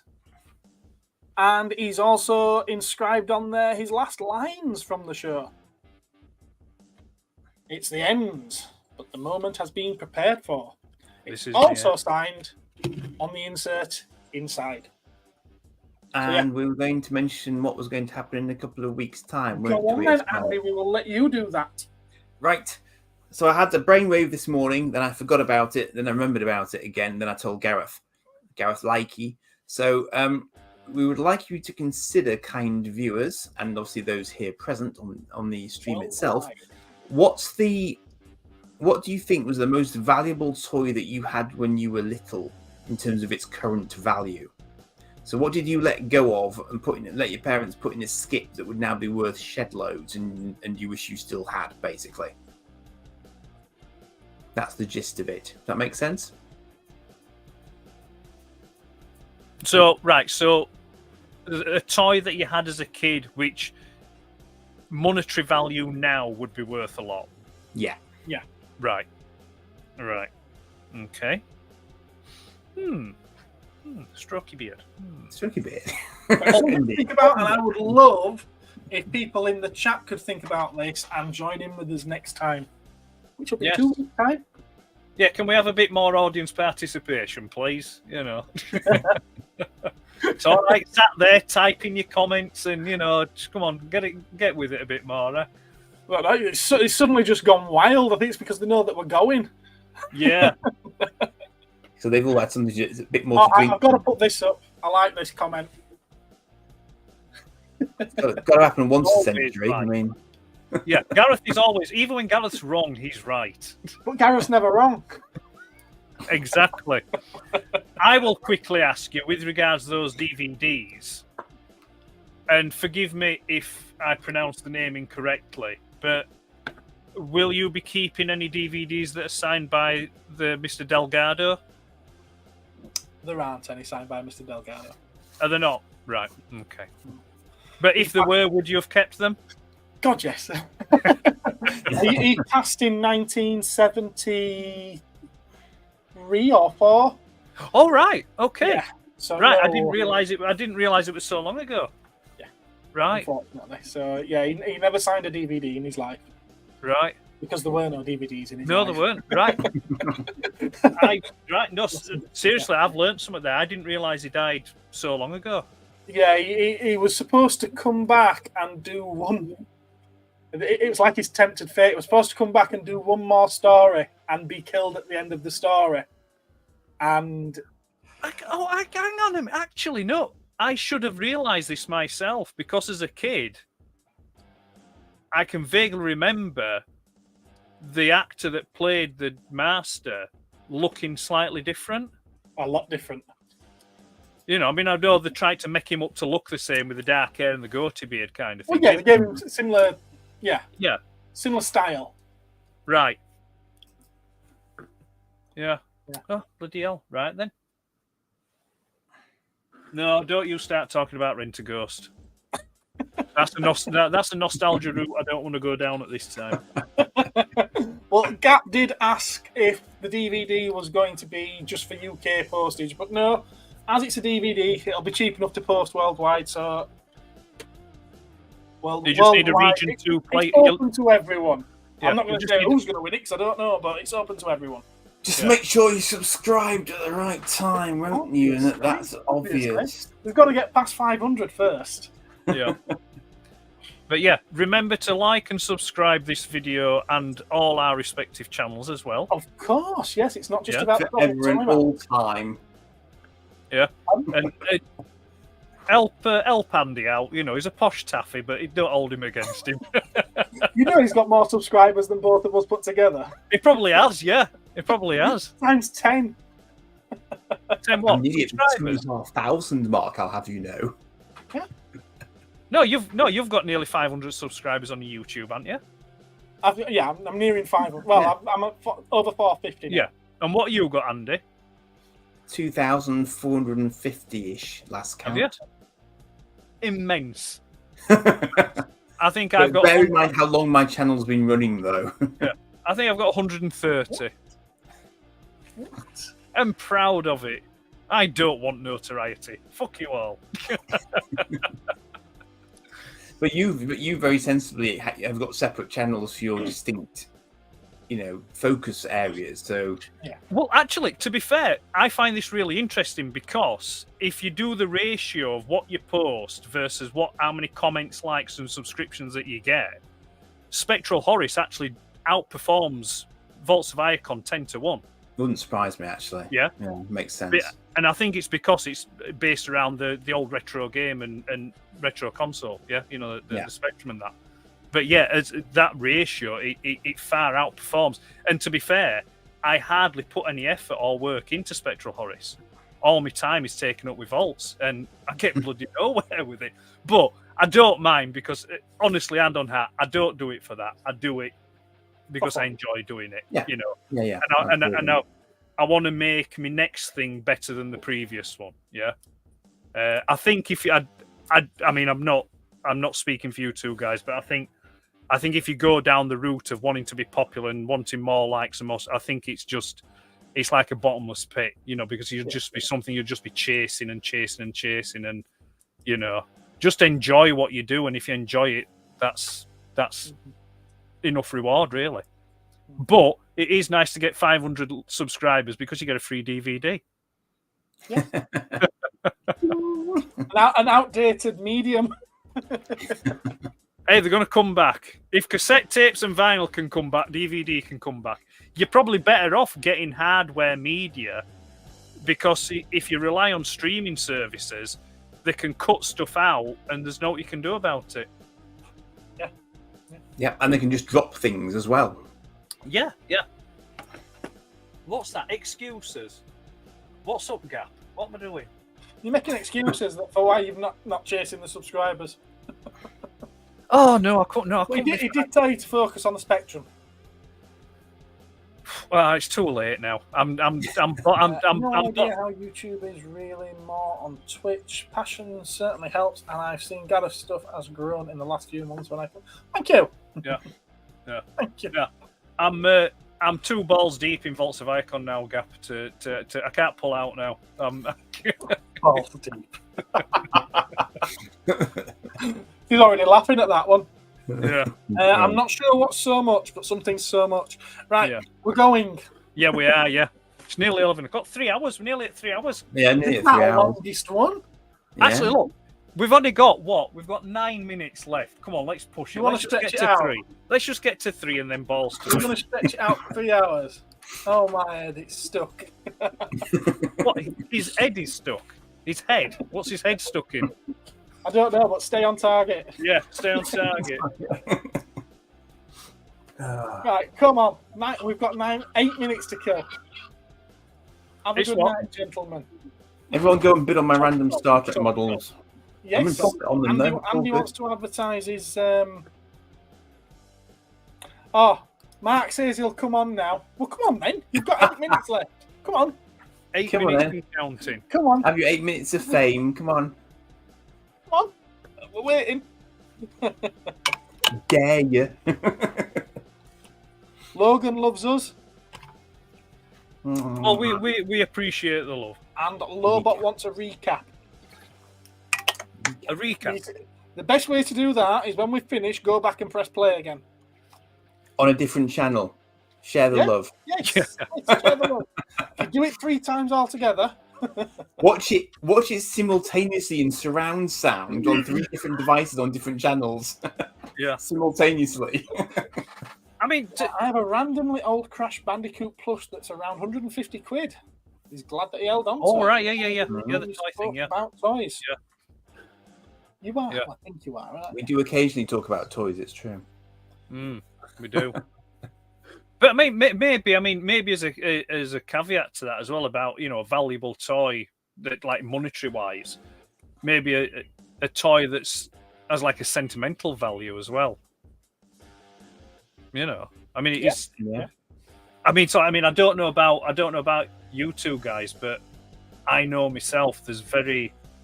I don't have a lot of stuff now left from when I was a kid. It's very few items. Most of the stuff I've got now is stuff that I've had to re-buy back. Yeah.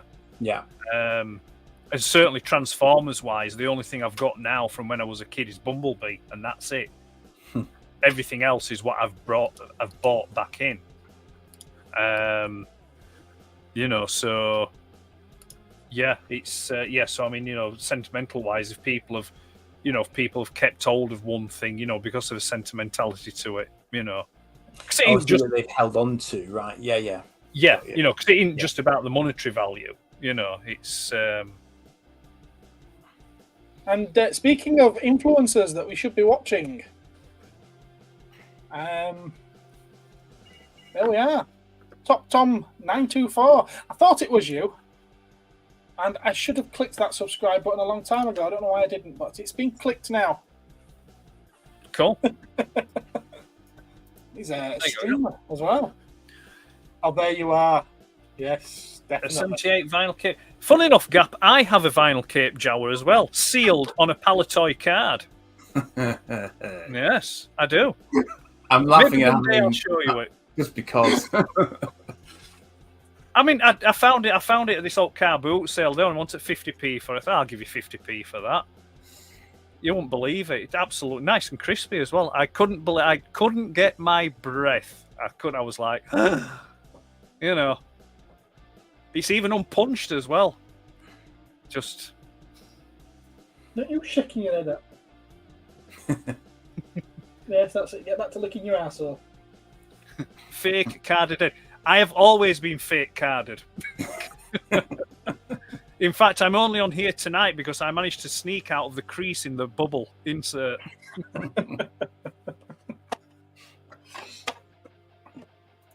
We made it past. Oh God, still got 5 minutes left. 5 minutes.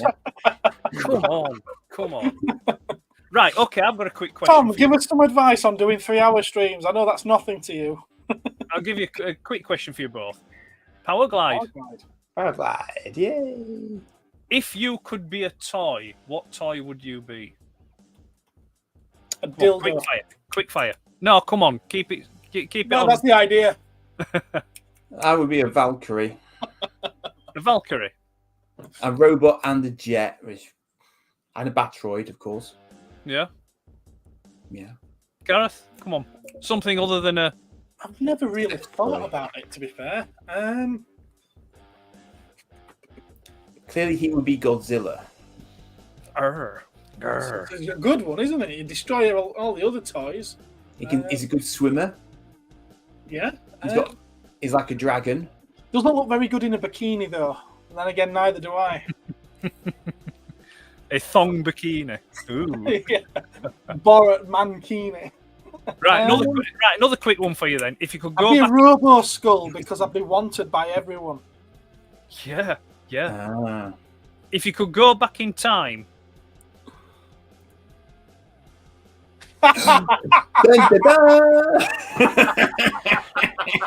Who's this? It's about right, on isn't the it? screen now. Get off. Where's my bacon sandwich? Where's my bacon sandwich? Where is this bacon sandwich? He turns up for 3 minutes and he's done. It's like... Leave him wanting more.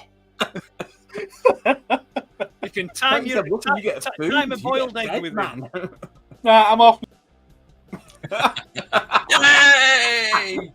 It worked. Oh, bloody hell, Mark. How you doing? I'm all right, thank you. How are you? Not bad, thank you. Not bad. You're a pillock. Yes. Thing is, though, That's now my that job. you're part of it, now that you're part of it and not just a subscriber, you can't win it. Rules, you know? No, you can't. You can't win. Hey, you have to post it.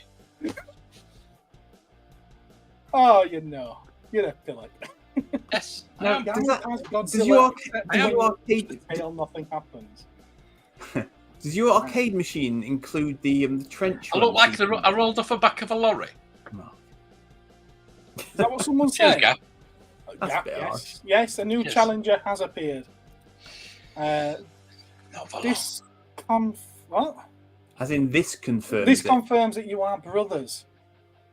No. No. Is there anything your gents would love to have a comic series of that doesn't have one already? Oh, that's a good one. Ooh, we're gonna go down the comics Ooh. route with that one now, are we? Interesting. Okay. comic. Debbie does Dallas. Debbie does Dallas. V. Dallas does Debbie. The answer to every question is V. V. Yes. No, there is a comic series of V. I sold it. I've got the annual. I've got a storybook of V.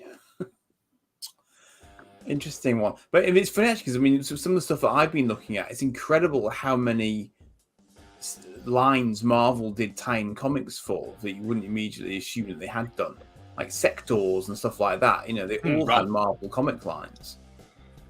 Rom, and then Rom and Spider-Man. Rom's had a comic series. Yeah, Rom the Space Knight. Yeah. Yeah. Star Wars had that's a one. good question. That's an interesting one. Something that Do you mean as in toy lines? Do you mean toy lines that don't have a story, that don't have a comic Anything, I series? think. I think you mean Coronation Street. Coronation Street comic. I couldn't think of depressing. Oh, maybe EastEnders the comic. That even Or Emmerdale. wasn't it? Yeah, talking about Right. YouTube channels, Bugger Nation Street. Pardon? Bugger Nation Street. Check it out. Nation. Yeah. Nation. Okay. They take old Coronation Street episodes Starfleet. and put Oh, real things no, in them. look, It's quite Lobot, there's funny. been loads of Oh, Star is Trek it- comics, mate. Is it like a redub thing, Mark? Is it like do they redub it or something? A Corrie comic. It's hilarious. I will refer you to Do my you, website for the entire run of Looking Starfleet comics. I'll ask you, Mark, because you're of I'm sure you're of a similar vintage to myself. Do you remember, as a kid, do you remember a show that used to be on BBC Two on a Saturday called The Flashing Blade? Yes. Yeah. Yeah. It were like a French show, but they did like a silly redub to it. Yeah. It was the type of a monkey type thing, wasn't it? Yes. But not as good. Yeah, that's the one. Yeah, it'd have like silly voices saying, "No, you've dropped my handkerchief, you brute!" And I'm still after the monkey DVD. Yeah, you and me Oh, both. But at least you've seen it. I never have. you never seen Monkey? No, I'm not as old It's as just my you. childhood, just there. Yeah, Yeah, they just did that. Fat pigsy! Yeah, Monkey and the Water Margin. That's another one that I want to see that I've not seen. Yeah, never really into the water margin. It was always Monkey because it was just so funny. Yeah. Oh, I don't remember Water Margin. I remember Adine in line. Wundin line. Yeah, one in line. Yeah, or Howard's Way. Howard's Way. Yeah, Jesus Christ. And then there were And another one Tom's younger than all of us. there was one called Triangle as well. Was it in Bermuda? Triangle, yeah. Yeah, it Wasn't were. it- I think it were a cruise line. I A think. bit of side boob on Triangle. Yeah. I don't know. I remember that. Here we go. What? The comic what- you what- never knew existed, and is not very exciting. But this is Bombay, Starfleet comic. the Starfleet comic. Oh, bloody Starfleet and you again. I know. Look at that graphical quality, though. Look at that. Bomber That's X. awesome. That is one toy I do want, the Bomber X. The It's X nothing Bomber. like the series at all, that does it? No, Yeah, the anyway. X Bomber. But to be fair, I'm hoping. hoping if this Moderoid kit of Big Die X proves popular, that they may go on and do an X Bomber. I've got a 3D printer. Why don't I just print one? I've got 3 and I don't People use any do of them. it. People are printing many of them at the Sat moment. there. Anybody want to buy a 3D printer? I just bought one. I haven't used it yet. Only had it 3 weeks. Nah, it's just sat there now. I don't think I've used it in about a year. Yeah, Once I get started, though, once I do something, once I used- print something, I start printing loads of things. Yeah, print a new tailplane for his broken Blue Thunder. Well, I've sent Andy a link to buy a I new want a one. Blue Thunder. That's another toy I want, the Blue Thunder. Have you seen that? That is awesome. I want a remote controlled Airwolf. I'll tell you what, there is on YouTube actually. I think it was a German channel or something, and they'd done a proper remote controlled Airwolf, and it was immense. It was so impressive, properly zipping it around, and immense. Well, in the TV show, they did use miniatures. They did use radio control. No, they didn't. Yes, they did. No. La la la, can't hear you. No, can't hear you. It was always a very skilled stunt pilot at all times. And the original helicopter that was used for Airwolf ended up in Germany as an ambulance helicopter. Yeah, but it crashed. Yeah, It crashed, they are destroyed. YouTube of it. Yeah. Yeah. It's what a shame. And then the Blue Thunder helicopter is on the back lot at Paramount, just rotting away. Oh no, that's sad. There's a lot of cars that are doing the same as well, aren't there? Yeah, there is. Yeah, just sat there doing that, rotting away. They should be forced to at least preserve them. Well, the Ecto 1 was sat rotting away, doing nothing. The original one, and it was some fans that got together, and then Columbia, I think, because of the popularity, they decided to. They realised. Yeah, and they got it done up. Well, I say I think it was one of the screen used Ectos. I don't know if it was the one. But yeah. But there's a channel, actually, going back to YouTube channels, there's one, I can't remember his name now, but he's all about Knight Rider. And he goes really in depth and he hunts down, and he's actually bought some of the screen used vehicles.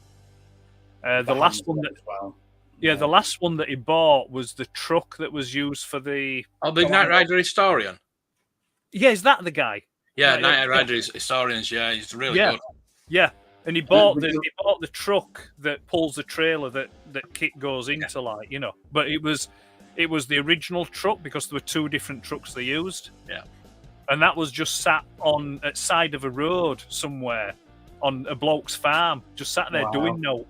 It had been resprayed blue, I think it was. And he went and he said someone had contacted him and said, "Oh, we've seen this truck. We think it might be from Knight Rider." So this guy drives hundreds of miles and he's like, "Oh, let me just check. Yeah, that's it. Can I buy it?" Because I think he's searching for Goliath at the moment. I was going to say Goliath would be the other one. Yeah. Yeah, but that. I thought you meant Goliath. You mean the truck that the Kit comes out of? Yeah. Yeah. There's the truck. Yeah, got that truck, and then he's looking for Goliath now. I've just realised that I'm actually lucky in Knight Rider Annual, to my surprise. I really must go. I need to hunt one down. Oh, Knight Rider Annual. I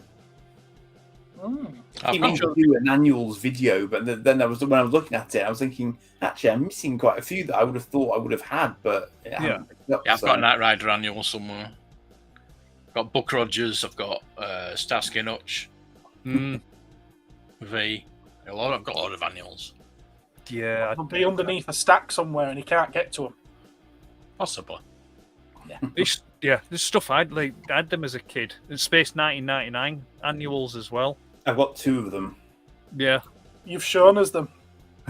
No, I haven't. I would have done. Yeah, I do UFO Annual as a kid, and I never watched the show until a couple of years ago. Right. All right. You're quite new to UFO then. Yeah. I mean, I knew it as a kid. I knew all the toys and everything. We've got a slide line in doing up interceptors. Interesting. I've just done a video. I've just uploaded a video. I'm fixing this one. What, you do videos? What, have you got a channel or something? No. Well, Not as big as yours. Not as big as yours, Gareth. Season, this is your first time on. Do you want to tell the audience who you are? No. It says it there. It says it there. I don't like to boast.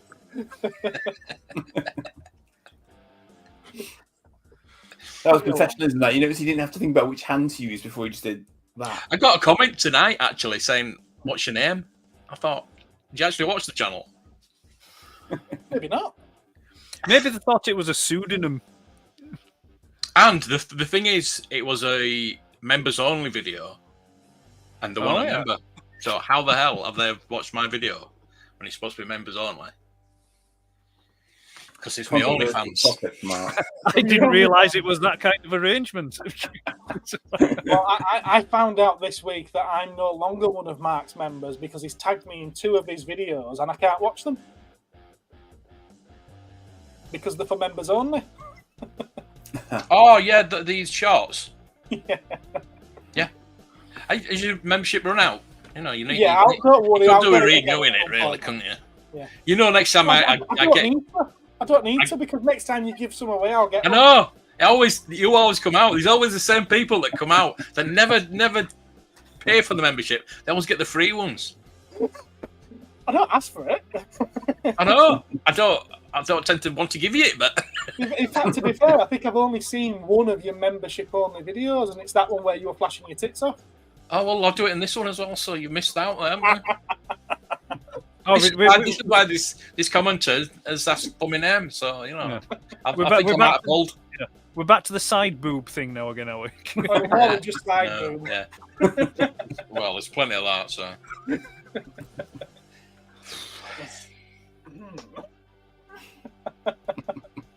He's in his dressing gown. And on that note, So you're going to join us next time, Mark? Maybe a little earlier. how many times do I need to come on to win a Roboskull? That's an awful lot. I'm under contract forever. That's not Let your people talk to my people, and we'll see. Okay. If you're wanting a Robo Skull, are you on any of the Palatoy Facebook groups? Yes. Yeah, I saw one the other day. There was one for what, £300, Yeah. and yeah, It's Gareth knows how tight I am. yeah. You're going to be looking how to pick one up at good money. Yeah, I know. You know, I know. It's It's not really on top of. It's not. It's not No. there. It's not. I mean, That might be the best thing to have as a project. Yeah, And just sort of like I buy- do with the Death Star. Yeah, but just buy one piece for it every month Yeah. or something like Yeah. that. yeah, do it piecemeal. Mm. I mean, I Silly as don't, it is, it's what I'm thinking of doing with these. I don't think it's much cheaper, something for it. but the Cobra Robo Skulls tend to go for a bit cheaper than the Palatoy ones. You know, the original Action Force ones. Not much cheaper, but a little bit cheaper. You look puzzled. Do you have anything you could trade for one, Mark? So you could get one of them and just re-sticker it. You know, get some repro stickers and re-sticker it. Yeah. I mean, I did that with the Palatoy Death Star. I got not really a shell, but I upgraded it and made it complete. So yeah, I could do. I mean, I'm also doing projects. The one at the moment I'm doing is getting the Range Rover for James Bond Range Rover set. I've bought the Range Rover. The Range Rover is coming. I just need the horse box and the plane. What, like that horse box and the plane we saw? Mark, honestly. Yeah. The thing is, you know, I didn't buy that because I thought the horse was broken. Be careful, Gareth. It's showing stains on your jumper. Around your mouth, yeah. Yeah, it's like Star-Lord's. The horse was broken on the horse box, and I'd since found out I could replace that for £2, £2.90. So if I see it again, I will get it. Well, I'm going to say, I've got the Range Rover now, so Just found something else. That glows quite nicely.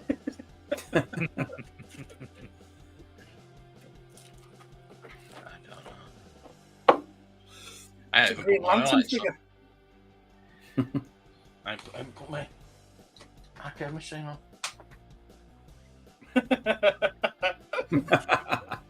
Right. Anyway, I'm going to depart because I'm tired. That was a long one. We've, Yeah, it was a long 8 minutes. we've gone over 3 hours. I mean, it's either that or we push for 4. No, I'm going. I'm going. How long's your longest, Mark? 10 hours. Good lord! Oh, that was that when you were doing one of the Vectis ones. Vectis, yeah. Oh Christ, yeah, I remember that. I'm not even looking at the Vectis auctions at the moment. I just don't. You and me both. Yeah. No. Oh, sorry. I'll just quickly ask you, what's your thoughts on RoboCop? Love it. I just played the game. I just completed the game. Yeah, that's what I mean. The game. Oh, the game, yeah. You Fantastic. enjoyed it, right? I mean, it could be more. It could be more in depth. I think it could be a bit more onto it, and a bit more free roam. Right. But yeah, it is well worth it. They've started to properly advertise it. I've seen the only thing is, as well, for it. I got to the end of the game, and I'd like leveled him up, but you've got to start all over again if you start again. Right. I would like to have carried on with Yeah. because you can't actually level him fully up. You've got to choose. I wish I'd have known that at the beginning, but Right. you know, Yeah. I'll play it again. I mean, sadly, it's a game I would love to have, but sadly, I can't play first-person games. They give me migraine. Yeah, you can't change it. So You know, and it's just a bit of a kicker, really. If it were third person, I'd be all over it. I really would be all over it. But you know, it's just. But I understand. I mean, do you think it's the kind of game that could you see an avenue for it being compatible with like a VR headset and things like that? definitely. Oh yeah. Yeah. It should have been already done. It should have been built for Right. that. Right. Oh, is it now? No. I thought most games that came out now weren't built for that. No, it's Especially it on would work. PlayStation. Put a special one out. Yeah, Can you imagine that? Yes. Yeah. Yeah. Oh yeah. Right. Just a smidge. Right. Okay then. Well, listen. It's been a pleasure, chaps. And I shall leave you with the words that Cleopatra said to Mark Antony. If you've liked what you've seen, tell your friends. All the best. Allegedly. See you later. See you See later. you all later. Take care. Thanks for joining Good night. us. Goodbye. Bye.